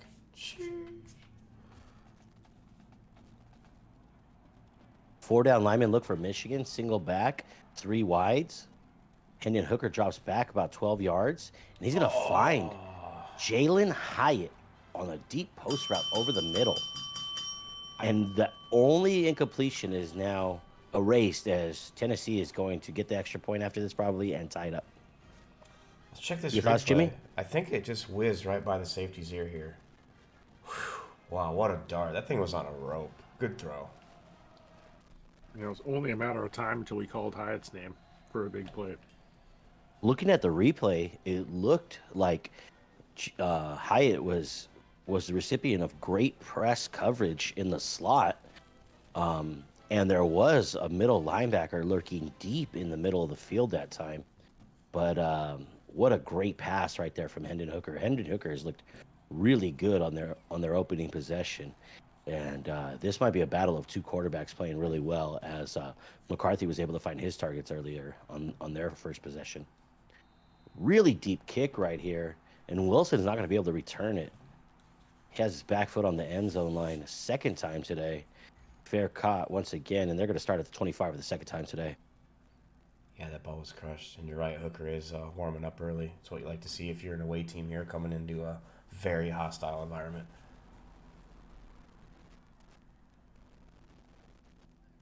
So McCarthy's going to come out with a four wides balance set once again, shotgun formation. Corum in the backfield with him. Three down linemen look like a 3-3-5 stack perhaps. And he's going to hand it off to Blake Corum. He's going to take it up the middle for 5. That guy's dangerous. You always got 3, 4, 5 tacklers on him at all times.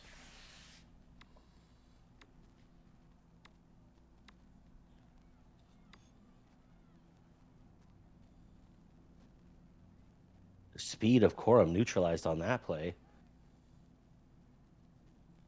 Second down and 5. Going to go I formation this time under center. And he's going to give it a straight dive play. Fullback, lead fullback up the middle. But that's not really going to get much. Maybe 2 yards on the play, and that's going to be 3rd and 3. Yeah, they did a good job of containing him there.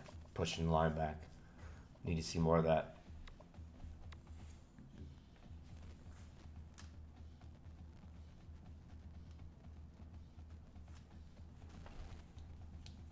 So Michigan's going to face their first third down on this second possession. They're in a passing, what looks like a passing formation. Shotgun set pistol. Right behind him is Corum. It is a passing play, and they're going to find Wilson right over the middle on a crossing route. A quick slant. And Wilson's going to bounce off 3 guys and make it a 17-yard pickup. Yeah, that was a nice run after the catch. Wilson is eating from that slot position. Keep an eye on that today. Yeah, very productive so far.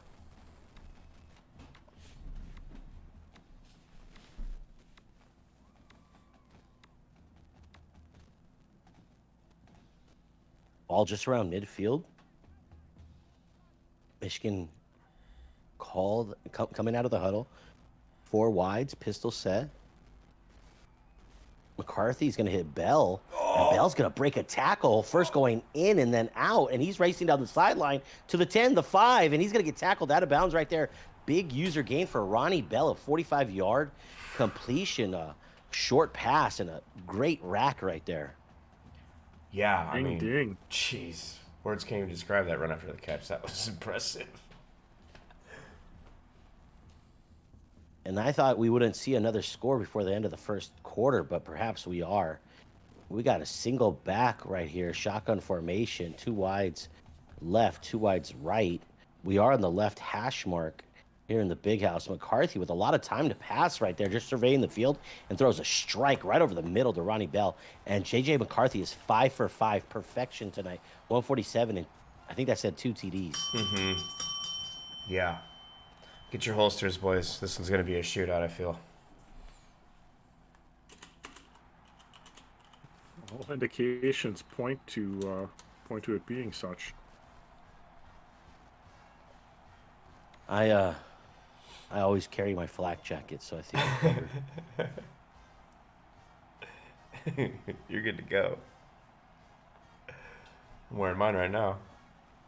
So Tennessee is going to receive the ball for the second time. Every possession has been a score so far in this game, and it's been a score of 7.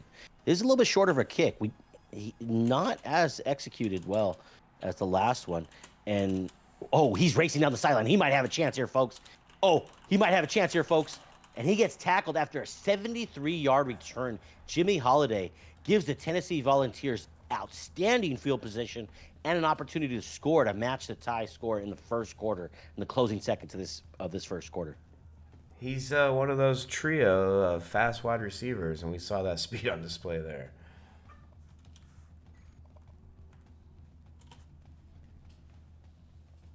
Ooh, yeah. It's time to celebrate. Single back, So under nice. center. And that's going to be a 7-yard rush for Jabari Small, and that's how the first quarter is going to end. I probably got a little bit ahead of myself thinking that there might have been another score right there to match it perfectly by the end of this first quarter, but Tennessee has been playing ball control with their possession, at least their first possession that we saw in the first quarter here. Shaking up to be a slobber knocker, a lot of points, a lot of yardage. One of these defenses is going to step up and make a play because both these quarterbacks are playing lights out right now. I think there's only been 1 incompletion so far today.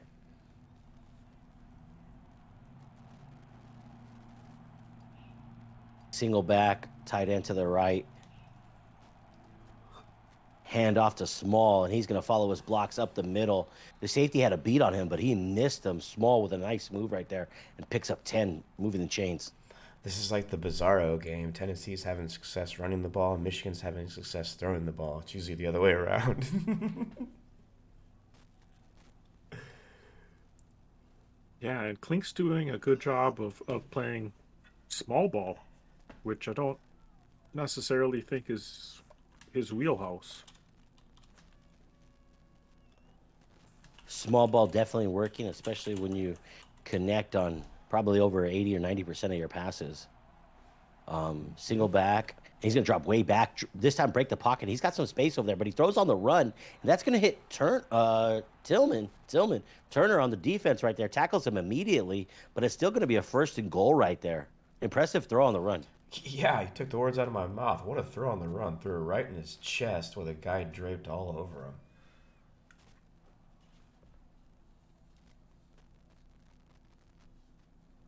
I wonder if the defenses even need to line up.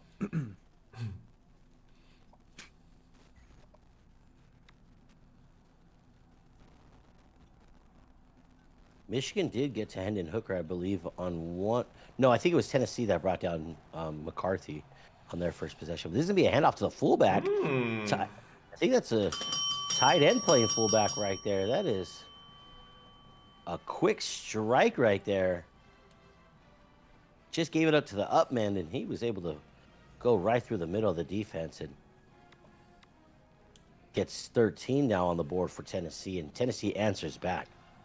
Yeah, quick little trip to Pound Town. Treat for everybody. We love fullbacks around here.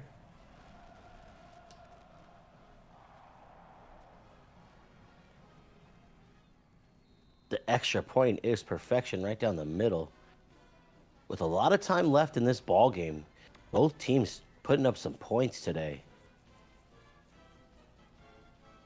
Yeah, Tennessee doing a good job answering back here and suppressing this crowd as best they can. The crowd looks absolutely still. They are not getting hot dogs, popcorn, or anything else. They are sitting there as the nighttime sky starts to change more and more. And that's going to be another fair catch. That time, not as deep. Didn't have his foot on the end line that time, but still waves his hand, and they'll take it out to 25 for the third time today. Every yard counts. I need to start fair catching it more. We got trips left right here. Shotgun formation. Corum also on the left side. So many guys in coverage, but he's going to find Bell. And Bell, with some dangerous plays on the last possession, is able to sneak past the sticks right there for his third reception. Ronnie having himself a little bit of a day here. Like to see it. Ding, ding. Makes Wilson's job easier. McCarthy having a ton of success today and building a lot of confidence. Heading in the backfield this time after being in the flank position. And Corum's going to get this handoff, and nobody's going to catch him. After that move on the safety, that was the last line of defense, and he is gone. That's a huge 62-yard run, 2-yard TD run, and the crowd is going nuts. Great play. Tennessee D sold Yeah, on the he- option.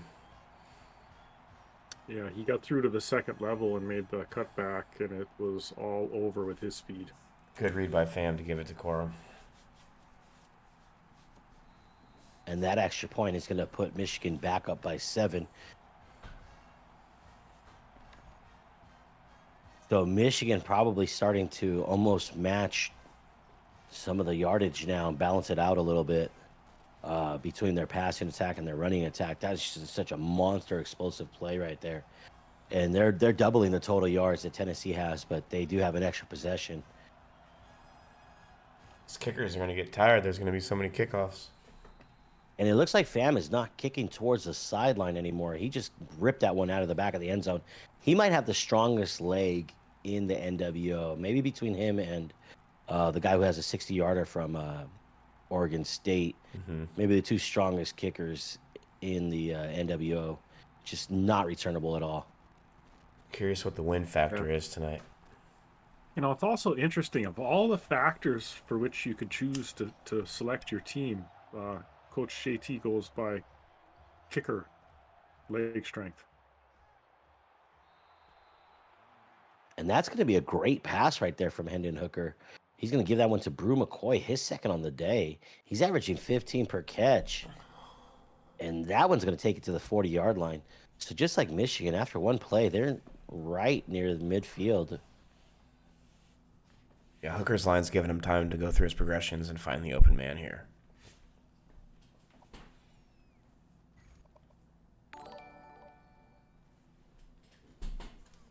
And Hooker, we know, can be dangerous given time.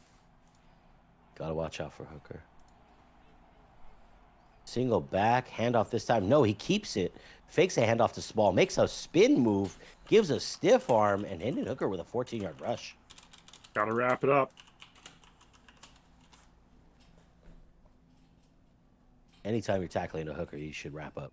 Always.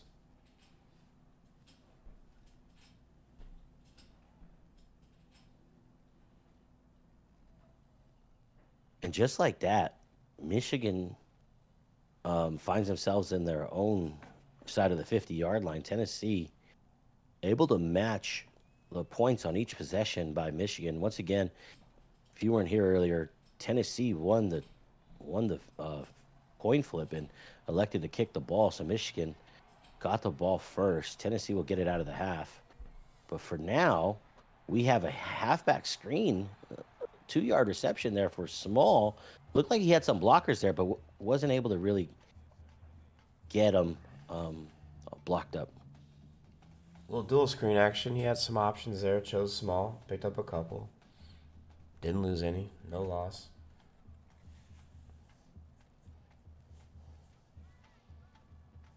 As you see his numbers right there, 8 for 9 on the day, 2 TDs. Got a 2 tight end set, and Jabari Small doing a little bit of dancing in the backfield instead of getting north-south, and he's only going to pick up a couple there. Yeah, he got smashed in the hole, but somehow picks up 3 there. So that brings up a short third down here. Ended up on his back on the play. Looked like he was going to be able to blast through for a first down, but it's going to be 3rd and 5. And it just feels like when Tennessee's on 3rd down, that gets a little bit more crucial. Now we hear the crowd.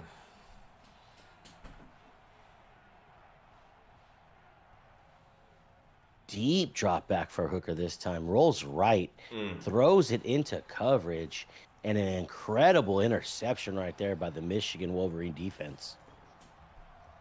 Yeah, I think Hooker maybe thought his receiver was going to do something else there than he did. Yeah, there's a lot of Wolverines around there. Yeah. Very excited in the stands right now. Wolverines looking to capitalize, give a handoff to Corum, and he's going to make a move. His own man gets in his way. Yeah, he did. Okay, we're back. Yeah, you hate to see that. That was probably another house call for Corum. It had a lot of speed on that left sideline right there. Not sure if that was a counter play but he definitely had the ball with some open space and a couple blockers. The only problem is that one of them didn't know that he was getting in the Corum's way. This is going to be a tight formation here, and Corum is going to find all kinds of daylight, and nobody's going to catch him. He could start crawling to the end zone at this point, and that's going to be a 8-yard TD, and I think with the 62-yarder, he's already up around 150 yards rushing today. Corum's a problem with his agility and his speed and his vision. Triple threat. He's tough. So, an electric runner. So just like that, Michigan goes up by 2 touchdowns with a 14-point advantage. But Tennessee could start to chip away at this as they have over 3 minutes, all 3 timeouts, and they get the ball coming out of the second half. So they could definitely right the ship right here if they're able to. And Hooker's had a great game. He only has 2 incompletions, 1 being an interception, though, which cost him a possession and points. And in this type of a shootout ball game, you gotta keep care of the ball. Monster kick right there out of the back of the end zone. Yeah, this kicker's feeling himself, I think. Tennessee definitely needs to stop the home runs for sure defensively.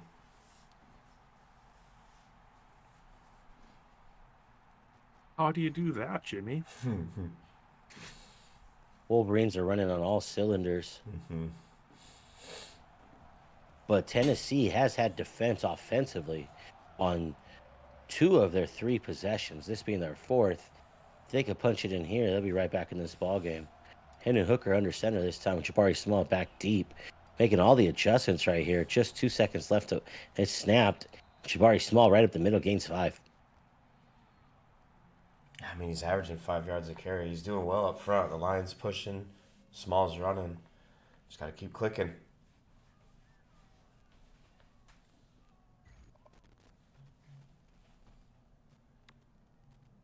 Might be about time to pop the top, too.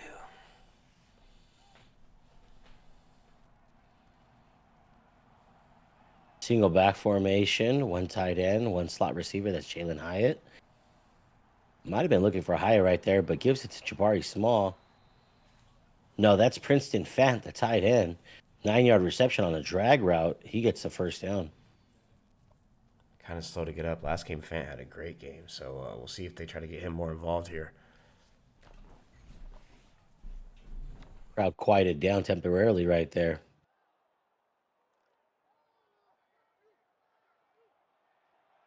Good numbers here for Hooker. Same formation. Single back, 1 tight, 1 slot receiver. That's Hyatt. Handoff to Small, right up the gut. Defensive tackle. Didn't keep lane assignment right there. And he creates a gap for Jabari Small to run through, and that's an 8-yard gainer. Jabari Small doing big things. Small ball here. Another handoff. This time he gets pushed and ends the play on his back. So maybe he needs to get out for a blow here. Let's see if Tennessee keeps tempo. No, they're going to call a play in the huddle. 1st and 10 at the 47 of Michigan. plenty of time left with all 3 timeouts. Tennessee probably trying to score, but not too quickly. Keep the ball away from Michigan, who's got a red hot offense. Yeah, that would be the wise thing to do.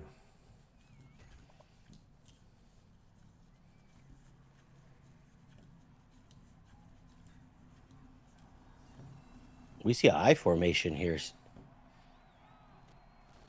Power I formation, and we're gonna deliver a strike to Brew McCoy for 15 yards.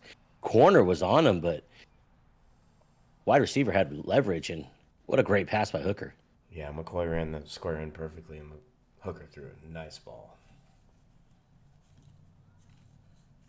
That's going to take us up to the 32, with about 2.5 left. See if Michigan changes their defensive scheme up at all. Tennessee putting together a good drive. 3 down linemen. Got trips to the right this time for Tennessee. Shotgun formation.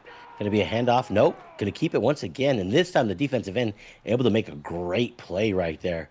Last time we saw Hendon Hooker hit the outside and get a spin move, but this time he only gets 3. Yeah, that end stayed at home. Made a nice play. Somehow Hooker still falls forward for 3. I think he got that generous animation. Good user play there by Fam. Mm-hmm.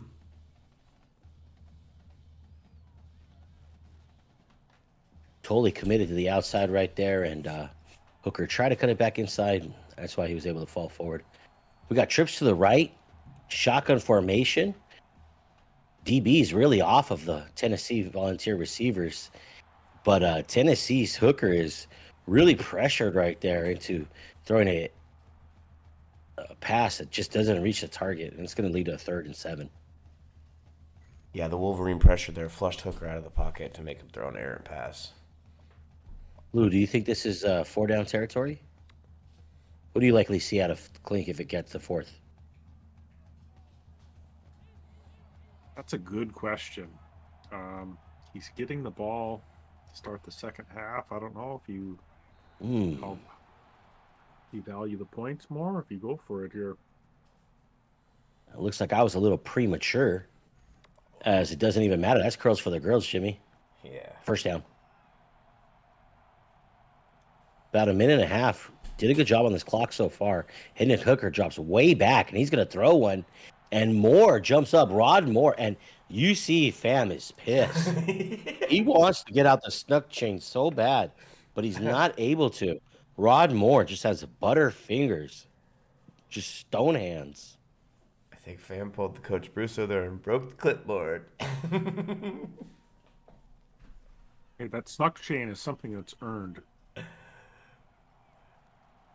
But an aggressive pass right there, because there's still a lot of time on this clock. Let's see if we go back to small ball on this single back. Yep, and that's small ball right up the middle. And next time Moore is going to lay out Jabari Small. But Jamari Small with a good run makes it 3rd and inches, and that might even be better for working on this clock. Got to get this 1st down, though. Continue to work on the clock and get points on the board. Much needed. It's crazy Yeah, inches to go. seeing Tennessee's At the fast 5 offense go slow. Just about a minute to play. 3 down lineman look, 3-4 look from Michigan. It's going to be a handoff. And Jacob Warren, I think he scored a touchdown earlier on a fullback dive. Gets the handoff right there, and he's able to move the chains. It's going to be a 1st and goal inside the 4. That is huge for Tennessee. They have played this one really, really well. This possession has really course-corrected this game and gotten them in. The only thing that they need to do now is score and not leave Michigan a lot of time, and it looks like they're well on their route to do that. Power I formation here, and it's going to be a handoff to Small, and he's going to gain 2. Looked like he was tripped up by his own man right there. But that's going to continue to work on the clock. Yeah, and that's the thing. Really great execution this entire drive by Tennessee. Yeah, you're right, George. Only about... If he plays this one well and the next one well, he could tie this game up. Oh, and Moore with a big play right there. Moore putting Small directly onto his back. Tennessee has 3 timeouts, but they're not going to call any right here. And maybe because it's 3rd down, but they are going to go into the huddle. and go into the bag and try to pull out the right play. Is this 4-down territory, guys? Can I tell you after this play? Oh, sure. I could tell. We could tell each other after this play. Potentially. I mean, last time I was Yeah, I mean, I premature really- also. Yeah, I mean, I really think it might be. We do see a I'd probably- timeout there I'd from probably Tennessee. go for it on a 4th down here. 17 seconds left on the game clock, 30 seconds on the play clock, plenty of time. We see a single back shotgun formation this time, small in the backfield on the right hip. And it's going to be a handoff. No, it's going to be a keeper by Hooker, and that's not going to fool the defense. Barrett right there with a stud play, leaving it to 4th. And now I got to ask you guys, are they going to go for it on 4th? Closer, yes. This far, I'd say no. Yeah, after that negative play, I'm more inclined to kick the field goal and take the points right now. But if I had another positive play there from the 3 and it's, 4th and goal on the 2 or the 1, Yep. like we've got this steam built up. We've been gaining yards. I just want to see what's going to happen with Rod Moore. Rod Moore dropped that interception earlier, but he's made a couple big plays since then. 4th and goal, shotgun formation, Hyatt in the slot, Fant at tight end. Those are your impact players. Got about 10 seconds left on the play clock. Tennessee might, and they're going to snap the ball. It looked like the slant is open for the tight end, Fant, and Fant does muscle his way into the end zone. Great score right there for Tennessee. Hendon Hooker stared him down the whole time and delivered the ball at the right moment. Just enough momentum to cross the goal line. Lou, do you like that play? Yeah, I absolutely do. And I like Klink being courageous enough to go for it because I probably would have kicked there. Yeah, Me too. Coach Brusso in chat said that he would take the points, but I'm kicking too. then corrected by saying, "Wow, that is quite the feat right here," because the Wolverine defense was definitely starting to stiffen up right there on the goal line. They had 110,000 people behind them just screaming. Wanted a goal line stand right there on 4th down so badly, and Coach Pham was looking for it too. Rod Moore wanted to step up and make another big play but ultimately he is the scapegoat at this time. Roman Wilson gets this one from the 3-yard line, and he is dangerous, folks. And that's going to be a 34-yard return. So they're going to have one chance. Michigan's going to have one chance. They've scored on big plays. Do you go to Corum here? Do you go to Roman Wilson? Do you call up a play that you could hit both of them on? Do we have that in the playbook? Is that such a play, or did you just call it a scoreboard at that point? The one thing that you got to do is you do got to throw it deep, right, guys? You can't throw it Yeah. short, because if it's picked off short, that's disastrous. How about a play where Corum throws it to Roman Wilson? No, too much. We can see some laterals. The band is on the field. We're gonna see a timeout here from Big Blue. Yeah, he's got 3 in his pocket. No big deal. The Mason Gold right here, really going into their bag. They want to look at it, the play sheet one more time. This is getting sweaty, boys. I mean, this is a sweaty call right here. That 4th down play was sweaty as hell. Yeah. Tip the hat to Tennessee for that. 3 seconds on the play clock. This should be the last play, barring a timeout or a flag of some sort. And there's no holding call there, so Corum is going to get 15 yards on that one. That's his first catch on the day. They are going to break the 50-yard line, it looks like, but that's not going to be enough. There's no time remaining.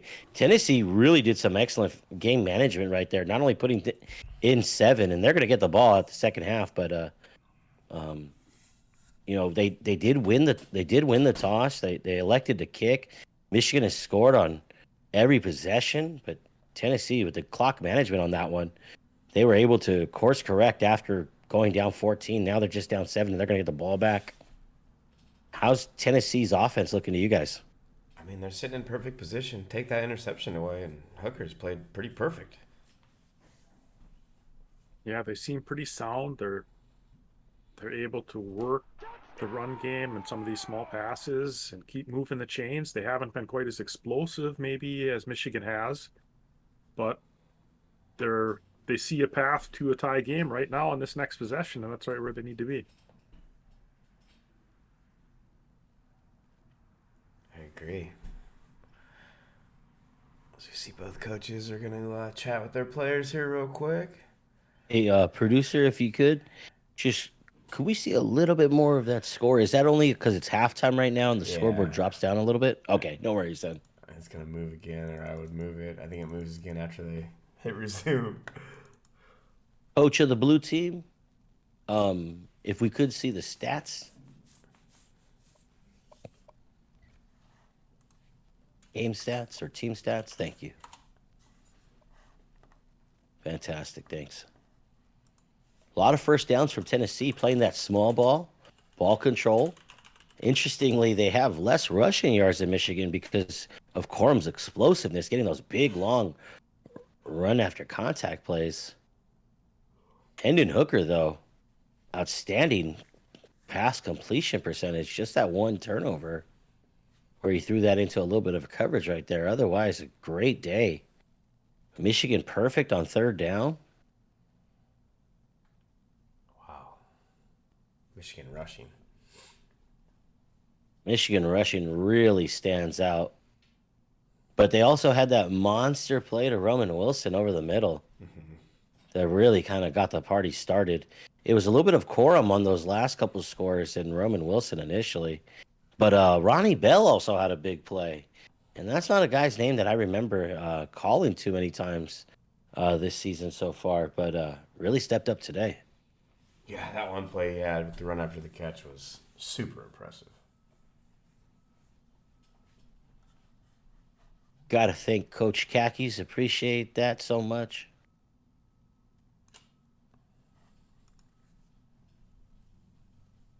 Low-key play of the game was Rod Moore dropping that pick in the end zone. Absolutely smashed Jabari Small in the next play, but that was a drive ender on that one and never got to occur. And Tennessee's going to have an opportunity here. See if Coach Pham goes back to kicking in the corners or just blasting it out of the back of the end zone. See if we catch the wind on this too, on this kickoff, boys. I wonder if that's something that he only does early in the game before the kicker's warmed up. You might be onto something there.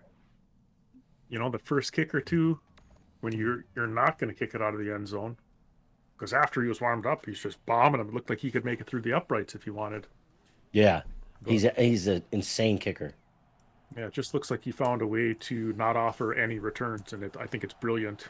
And I see a 7-yard wind that he's kicking into at this time, and that's why it's only going about 4 or 5 yards deep. Mm-hmm.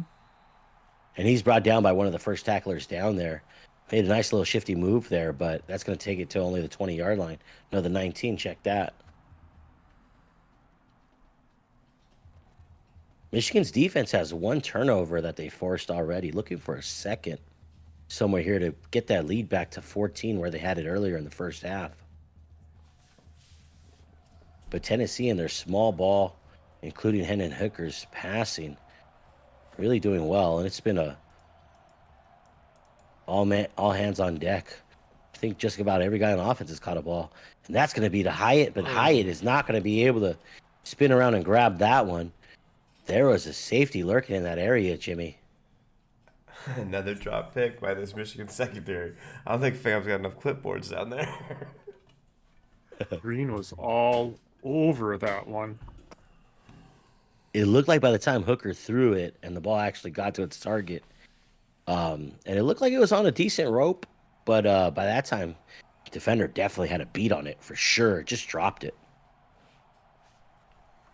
There's that single back, and that's going to be that post route again to Hyatt.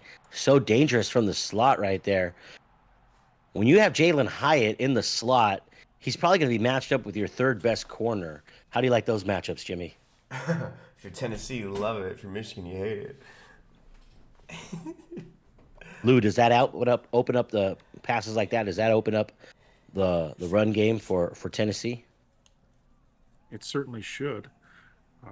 You know, you might get a safety to drop back or a linebacker to be more aware of that slot guy. It's going to give the back that much more of an edge. and they His do call receiver. Small's name and number right again, and he's up over 100 yards rushing on the day, and he's worked for every one of those. He hasn't broken off long runs the way Corum has. He's worked smaller gains all day long. I think 90% of his runs have been between the tackles. We're going to go single back, Hyatt in the slot again, Fant right there at tight end. And we're going to go small again, and he's going to be tackled up by number 55 or 99 right there. Good play by him, but throws him over the line to gain, and that's going to be it. First down in Michigan territory. Tennessee looking good ever since that interception. Yeah, they've cleaned things up offensively since that pick. Slowed things down, ran the ball a lot. I like it. But they're also looking really fortunate that there hasn't been a couple more picks by this Michigan Wolverine defense. You're right there. Drops way back. And Turner had a beat on that one. I think Hooker would have been the only guy who would have been able to tackle him, Lou. Yes. Yeah. If he had a full head of steam, I'm not even sure Hooker would have gotten there. Hooker would have been playing catch up. You know those things that the players use that clock their MPH, those GPS devices? His must have been cooking on that one. He was almost sprinting to the ball, but he knocks it down instead of catching it. 2nd and 10, the ball harmlessly falls down to the ground, and Hendon Hooker able to complete this one. I think that's Hyatt. Yeah, that's number 11. Yep. Hyatt gets a 3-yard gain right there. So partisan of yardage. This Volunteer offense running out of steam after having that big series to end the first half and now coming out here in the second.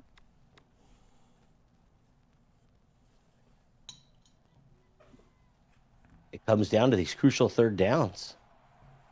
We see single back formation, shotgun right here, except the tight end and the slot receiver on the same side this time. And this is a crow for the girls right here, and that is an excellent timing route. Hendon Hooker with so much confidence put his foot in the ground and just threw a laser over there. Yeah, that puts him 4 for 6 for 3rd downs tonight. Very nice play. Girls for the girls. My fave. Yeah, And it Lou- feels like they still have plenty of steam, huh? Lou, when you got that good of a quarterback playing this well, and you got single coverage over there, man coverage, with that big a cushion, you like your chances on that curl route. Yeah, if you can give Hooker some time, good things will happen usually. Yeah, interestingly, we've seen Hooker get the most pressure, I think, when he's bailed out of the pocket. We're going to go high in the slot again with Fant on the right side. Under center, Hooker drops back, and he's breaking out of the pocket. And he's going to pass the ball, but it's going to be dropped right there. Looked like it should have been a completion. It was probably going to be short of the first down. Got banged around right there, and that caused him to drop the ball.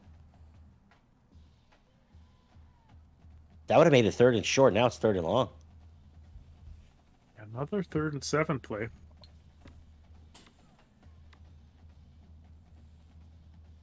Tennessee continues to work for all of these gains. Yeah, shout out to that defensive end out there, keeping Hendon Hooker making fast decisions. Great pickup on the right tackle side right there, but just going to be a drop for Tennessee Volunteers. They can't bring that in. That should have been a first down. He had blanket coverage on him, but got to pick that up. Yeah, receiver needs to make a play on that ball. I don't even think he stuck his arms out. Offense is going to stay on the field here. Yeah, and it's a 4th and 7. You're in field goal range for sure, but you're trying to match points for Michigan as they've been explosive on offense. And from under center, they're going to hit the out route, and that's Jalen Hyatt. Jalen Hyatt was man-to-man coverage right there, beats the corner on the left sideline, and Hooker delivers a laser right there. Yeah, nice timing route. They've done that a few hundred times in practice. These Volunteers keep stepping up, answering the call. Yeah, Volunteers definitely got some stones tonight for sure. And we're going to go power I formation here. He's dropping back to pass, though. Fullback, halfback angle route, and that's going to be intercepted by Colson. Hendon Hooker's second interception on the day. I thought he was open a little bit before that. He waited, and the defender in the zone coverage right there, able to step in front of that one as that angle route became a little bit too deep. Colson jumped that really well. As we see the snuck chain. We got snuck chains and sunglasses going on. Head bobbing. I mean, Michigan Coach Kakis is feeling it. Very fashionable with those glasses. It's going to be a handoff to Corum this time. He's going to get 7 up the middle. He's like Fam Cackstick.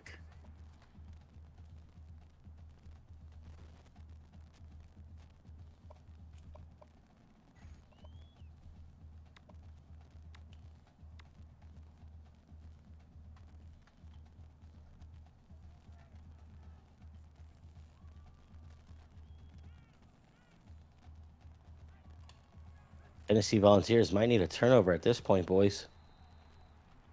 But we do get a great tackle for loss by the user right there. Corum brought down before he could get going. Looked like the Volunteers knew that one was coming, committed to stopping the run that time. Brought him down. It's 3rd and 5. If Tennessee could get off the field right here, they'll put their offense back in a great position.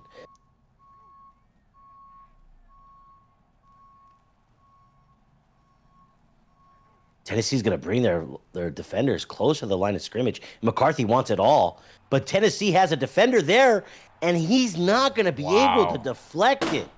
That is completed right there on a deep, deep route, taking it all the way out to the 47. 2.5, maybe 3 defenders right there within arm's reach of that ball, and somehow it drops in for Unbelievable. first down. Yeah, wow. We're going to go shotgun again right here from Michigan. 4 wides on the field with Corum. He's leaking out to the flat, but they're going to go to Wilson, and Wilson is just going to roast the defense. He is way too fast to be covered man-to-man. Need a safety back there. That is electric athleticism right there. Lou, what are your definitely- thoughts? No surprise after what we saw on the last play. Like, I thought Tennessee did a nice job of defense, and it just wasn't happening. And here, the game just said, Michigan's got better athletes right now. It's going to happen. And to be able to go that deep right there and utilize that speed and that athleticism, you got to have time to pass. And Michigan's offensive line, credit them, they definitely gave their quarterback enough time to pass on those last 2 plays. Absolutely. And this is why they're the number 7 ranked team in the nation. Dual threat, run to pass. The explosive players on offense, the offensive line getting the job done, strong, excellent quarterback play, clean tonight, and a defense that has stiffened up and caused a couple turnovers tonight. 2 touchdown advantage right now. Turner's going to pick that one off. He smelled that one, and he's going to break a couple tackles and return it all the way down to the 30-yard line. We see the snuck chain once again. These Wolverines are smelling blood. This could get out of hand. There goes those glasses again.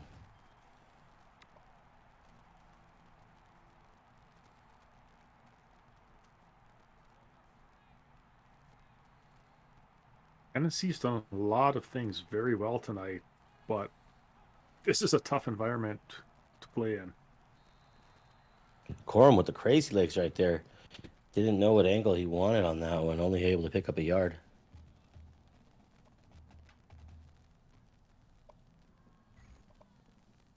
Well, there it is. I see in the back of the end zone there, the small Tennessee fan section. That's not fair. It really NCAA, isn't. NCAA should do something about that. Well, 200 Tennessee fans at this ball game. I think that's just enough for the families of the Tennessee players.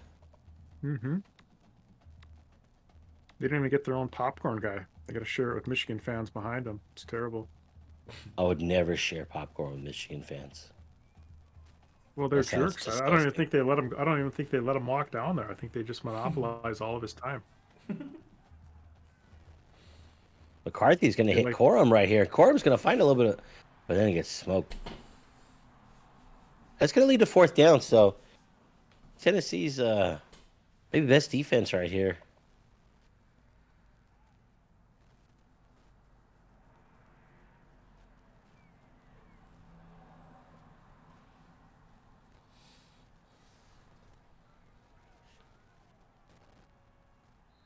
So after seeing 5 straight touchdowns on 5 straight possessions from Michigan, their offense finally slowed down a little bit here by Tennessee, but not until they have a 17-point advantage in this one. So a 3-possession ball game right now. And that's not going to be returnable. You just smoked that one. We're still in the 3rd quarter, so there's a lot of time to play with.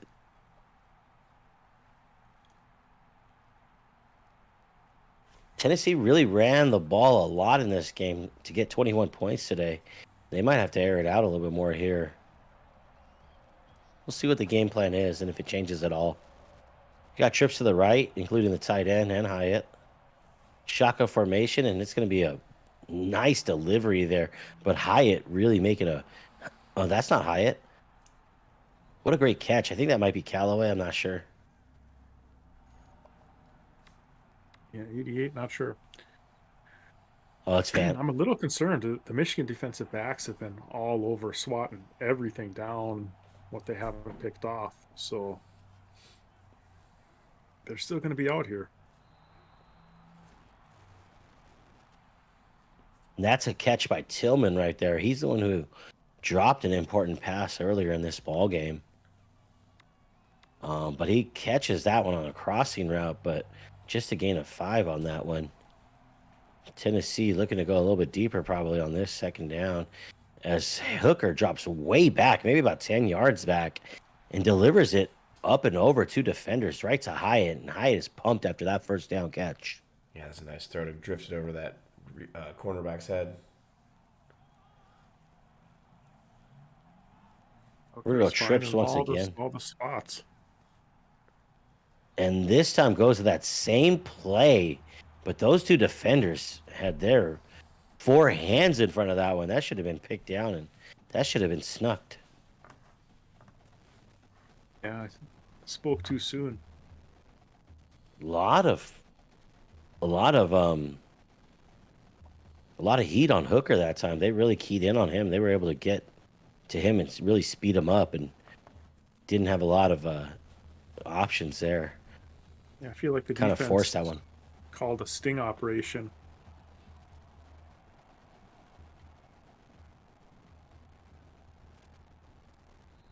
There we see that out route to Hyatt once again. That's the one that worked so beautifully earlier. Hendon Hooker and Hyatt are just seemingly automatic on that play.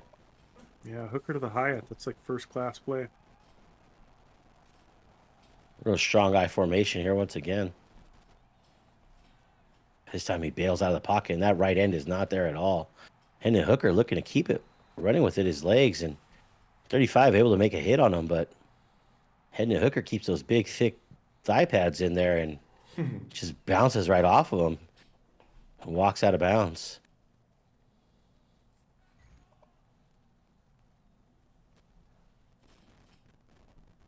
Second 5 playbook's wide open right here.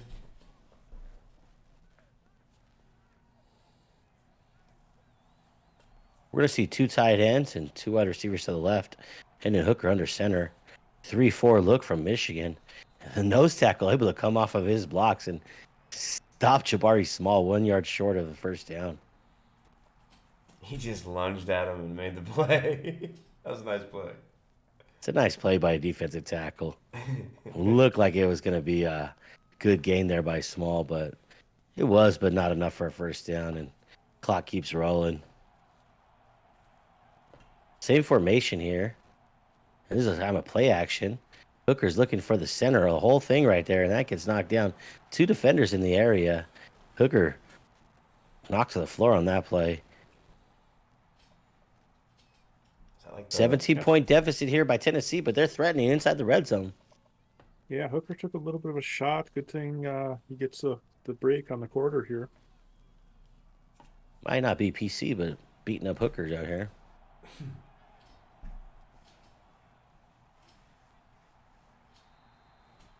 Fourth and 1. Great conversion there for the Vols. Yeah, I mean, to be fair, if you find one in Michigan, Tennessee brought their own. Michigan take not too kindly to it. I wasn't sure it was legal there. Wasn't sure it was legal there either.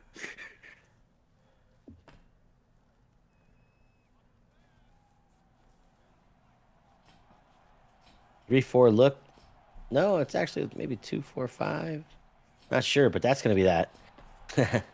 Great pass right there from Hooker. I mean, that's just cooking all day long, man. Yeah. That cushion, Jimmy. The DBs have been playing with a lot of cushion, right? And Tennessee has made the right decisions to keep going back to that.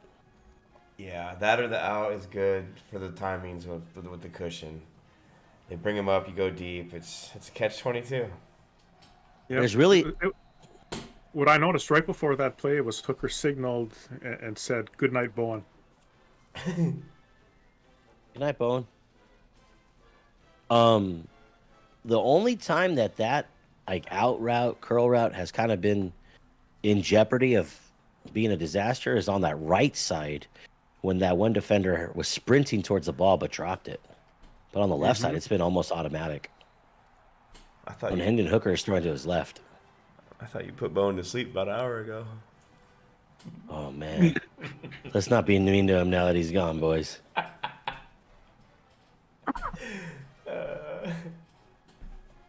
He's doing okay. He's doing okay. The Bengals won today. Yeah, they stomped. They won pretty fucking good. Yeah, they did. 10-point lead here. If Tennessee could cause a turnover, get a pick six, or scoop and score, they are right back in this one. McCarthy back to pass, gets a little bit of pressure, rolls right, finds Edwards, and he's going to be shackled. 2nd and inches right there. He almost stepped out. That was almost a legal touch, but he stayed in. Nice play. Jimmy Two Blunts with the strongest binoculars in the game, folks. He's got those Hawkeyes. Way better than Buckeyes, by the way, right, Lou? Well, it depends. Oh! I mean, Hawkeyes Did you you hear can see, that? but Buckeyes you can, I mean, like Buckeyes are like a pretty fine dessert. I understand. Oh, here we go. Apparently, The they're like slander. peanut cups. And Corum is going to get stopped before reaching the inch that he needed. Showing right there. It's going to be 3rd and 1. Michigan, in these kind of situations earlier in the game, has gone for long plays, but see what they cook up on this one. Looked like they just wanted to get the first down and run some clock off right there. But Tennessee kind of sold out for that run, and definitely effective. You got a close big formation right here, shotgun. Corum's out there by himself. Nobody even bothers to pick him up, and now he's shaking and trucking, and he's gone, folks. He is just OPAF. Good night, Vienna, as my homie Stoner Gainer would say. And we see the flex off right there by the big blue coach in khakis. He wants this national title, folks. Just when you think Corum's all elusive, he runs you the fuck over. Yeah, that was a demoralizing shrug if you're a defense there. He just took that. I think that was a backer coming from the inside. Might have been a safety, but just one arm Forklift get him. off of me. Mhm. Yeah. Yeah, like the hand trucks that, they're mechanical. They got the hydro in there. Just pump, pump, pump. Just lifted them right out of the play and showed the speed, and nobody was going to match foot speed with him. That GPS, I mean, probably broken at this point.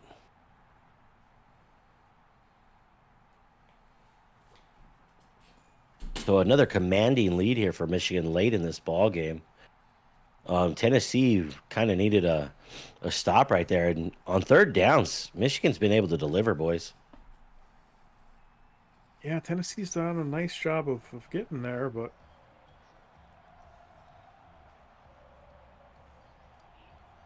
Michigan's had all the answers. And there's where the Sharks smell blood. Hendon Hooker's going to release one all the way to Hyatt. And it's just a little bit short. And the defender had great coverage right there. Able to get his hands on the ball, even though he doesn't bring it into his own possession and knocked it down. Because Hyatt, if he would have caught that, he would have been gone. Oh yeah, I don't know if the wind caught that or if it's just underthrown or a little bit of both. Hooker had the time to pass on that one, delivered a beautiful ball, but just not quite enough air under it. Hyatt in motion this time behind the quarterback. And Hendon Hooker not able to get that one off as the Wolverines bring him down. Incomplete pass, 3rd and 10. Definitely 4-down territory here. Yeah, he's lucky that wasn't a sack. This would be like 3rd and 20. It is he throws.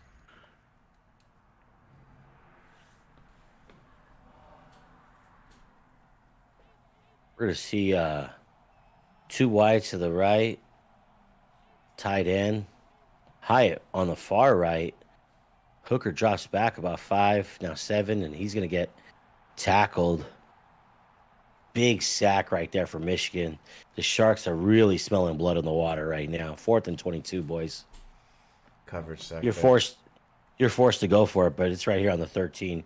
You give up this and it's all over.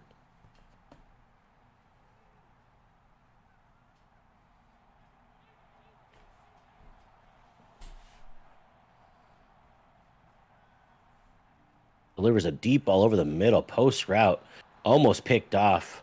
Good coverage right there by the Michigan Wolverines. Can't fault Hendon Hooker for trying to make the play happen. 4th and 22 is a lot to ask for.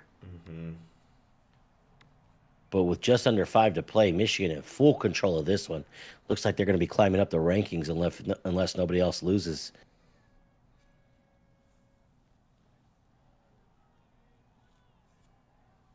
Definitely putting together a good season. Pistol formation here for McCarthy. Surprised the starters are still in at this point. It's going to be a handoff to Corum. Corum's going to be dropped in the backfield for a loss. Wisely stays in Corum bounds. looked like he was just kind of jogging on that play.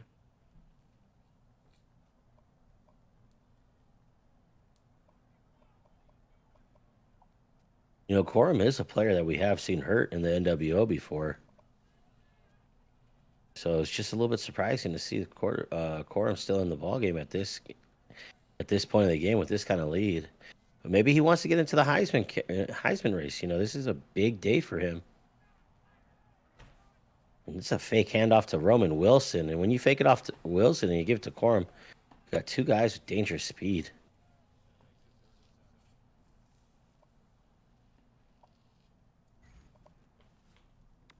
Jimmy, can you let us know who's Michigan got next week? Does Michigan got next? Coach Brusso, Wisconsin. Oh, Wisconsin. What venue is that going to be at, Jimmy? That will be at Right here again. right here. Yeah. Big House. All right. Is that a conference matchup? No. No. But I'll tell you who does have a conference matchup next week. Clink. Against 2. Oh. Against 2, Lou. Oh, the Ducks. He will be going to Oregon to face the Ducks.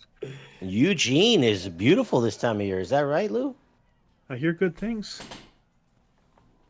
Austin Stadium's gorgeous. Michigan with the offensive explosion today. Defense stifling when needed. Causing, I believe, 3 to 4 turnovers in this game. Just a dominant performance from Michigan today. Tennessee hung with them for 2.5 quarters. And then Michigan really started to establish themselves defensively, and Corum What do you think his total yardage is today? 200? Are we at 200 or no? Lou, you thought? I think he's got to be pretty close. Got to be pretty close. Coach Fam has these boys playing really well.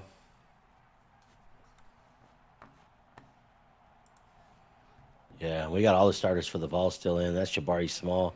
That's been the bread and butter of this offense today, and it's worked. He's got to be over 100 yards rushing the ball today. Yeah, he's done well.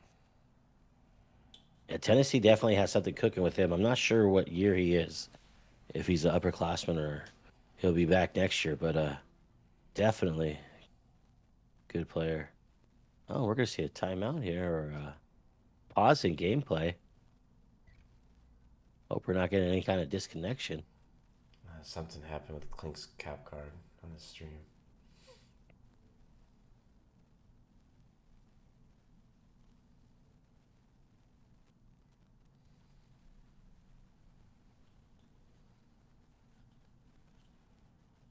Just, just a minor delay. No problem. Nothing to see here, folks. Liam Neeson style. That's going to be a handoff to Small right up the middle. Big workload for him today. Definitely know that he can handle the load. Yeah, it was no small load. Probably well over 20 touches. But pimping ain't easy. We all know it.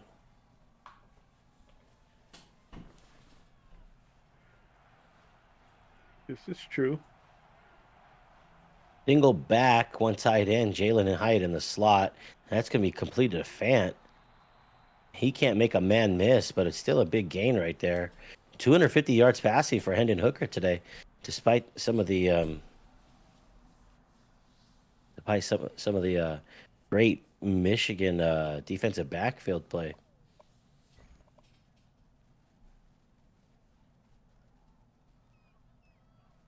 Almost midfield. We're going to see that same formation, single back right there. Highlight in the slot. Hendon Hooker trying to find some room to breathe.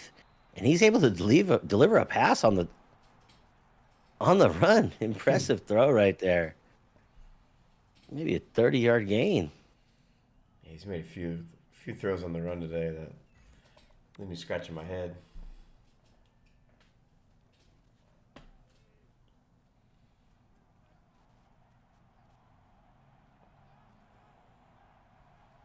Same formation under center, Hendon Hooker dropping back to pass. Drops back 7, holds onto the ball too long. And that left hand's had a really good game. He's brought down Hooker a few times tonight. Another big sack for him today. Yeah, eyes downfield. I don't even think he saw him coming. Yeah, he spent most of the night in Hooker's lap.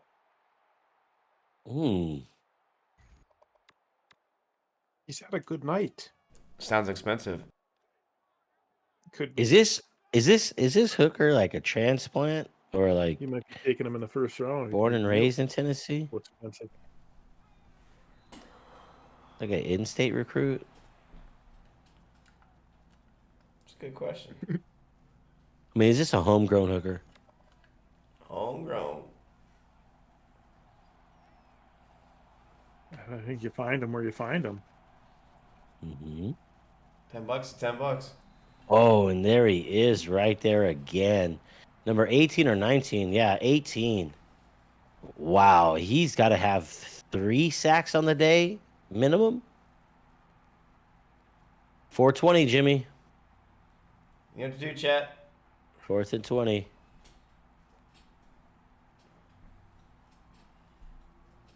$1:01 left on the clock. Last gasp here for Tennessee. High to the far right. They're going to go to the left, though. Got double coverage down there, and Michigan to flex that one, and they're going to get possession of the football with less than a minute left, and probably going to be able to kneel down this ball. Tennessee could call the timeouts. Doubt they will. Victory formation here for the Wolverines. This has been a great performance.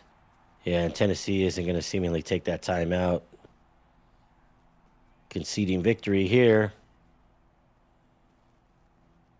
Going to warm up the bus and try out their luck in Autzen next week. Come on down. Really confident Ducks team. Corrected their season.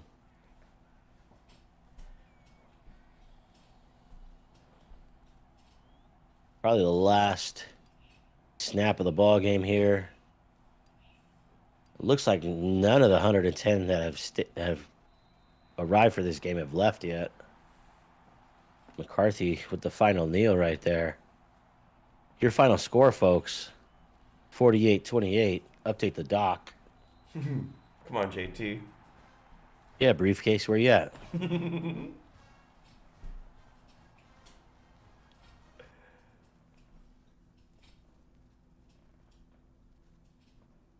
Truth is, if you tell chat where he is, somebody will get the briefcase out on him.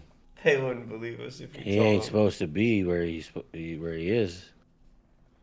Look for him on NHL 25. 23 first downs here for the Volunteers, only 7 for Michigan. Let's get the coaches in here. Let's get this wrapped up, boys. So guys, thank you for calling today's game.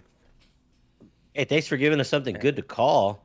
Yeah. Explosive plays all over the place from Corum and Roman Wilson. What was your game plan going into this game? Yeah, game plan was just make sure that we execute, limit turnovers. Last game against Sausages, we definitely lost because of the turnovers and definitely took us out of the game. So our goal was just to keep it clean, limit turnovers, and try to take advantage of anything that comes our way. We're trying to get the turnovers our way, which happened today. So definitely a clean game and well executed practice, which resulted in today's game. All right. After a performance like this, it's kind of a weird question, but you looking to do anything differently next week as you host Wisconsin? We definitely got to go into the the film room to see how Wisconsin's doing. We don't want to underestimate teams and definitely keep our foot in the gas pedal and just see what teams kind of throw at us and just adjust and just try to execute to the best that we can do. That's all I got for you. GG's. Thanks, Coach. Good luck. Mm-hmm. Fam, good game. Defensively, you changed some things up. You slowed him down a little bit. What'd you see in the passing game that made you just fly all over the place and knock all these balls down? Yeah, we're just trying to sit back, make sure that the speed doesn't go past us, keep everything in front, and just hawk to the ball. Whenever we see it loose, just break and try to make the play.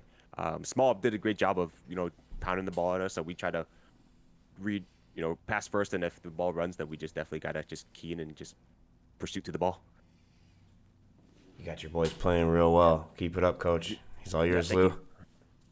Yeah, no questions. Great job tonight, Coach. Fun to watch. Look forward to seeing you in the future. Thanks a bunch. Mhm.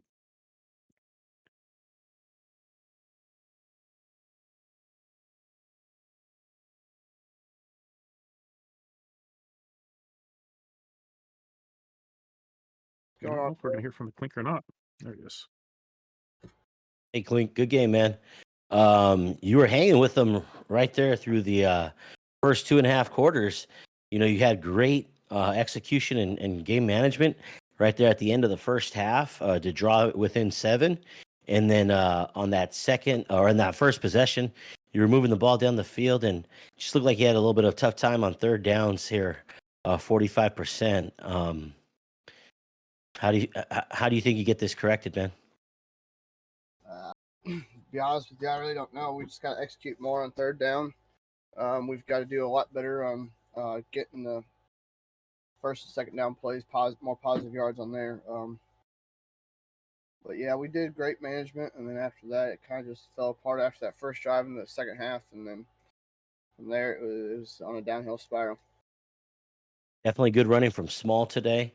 Definitely stay committed with 30 rushes there. Good luck to you the rest of the way. I'm going to hand you off to the other boys. Good game. Appreciate you, Diner.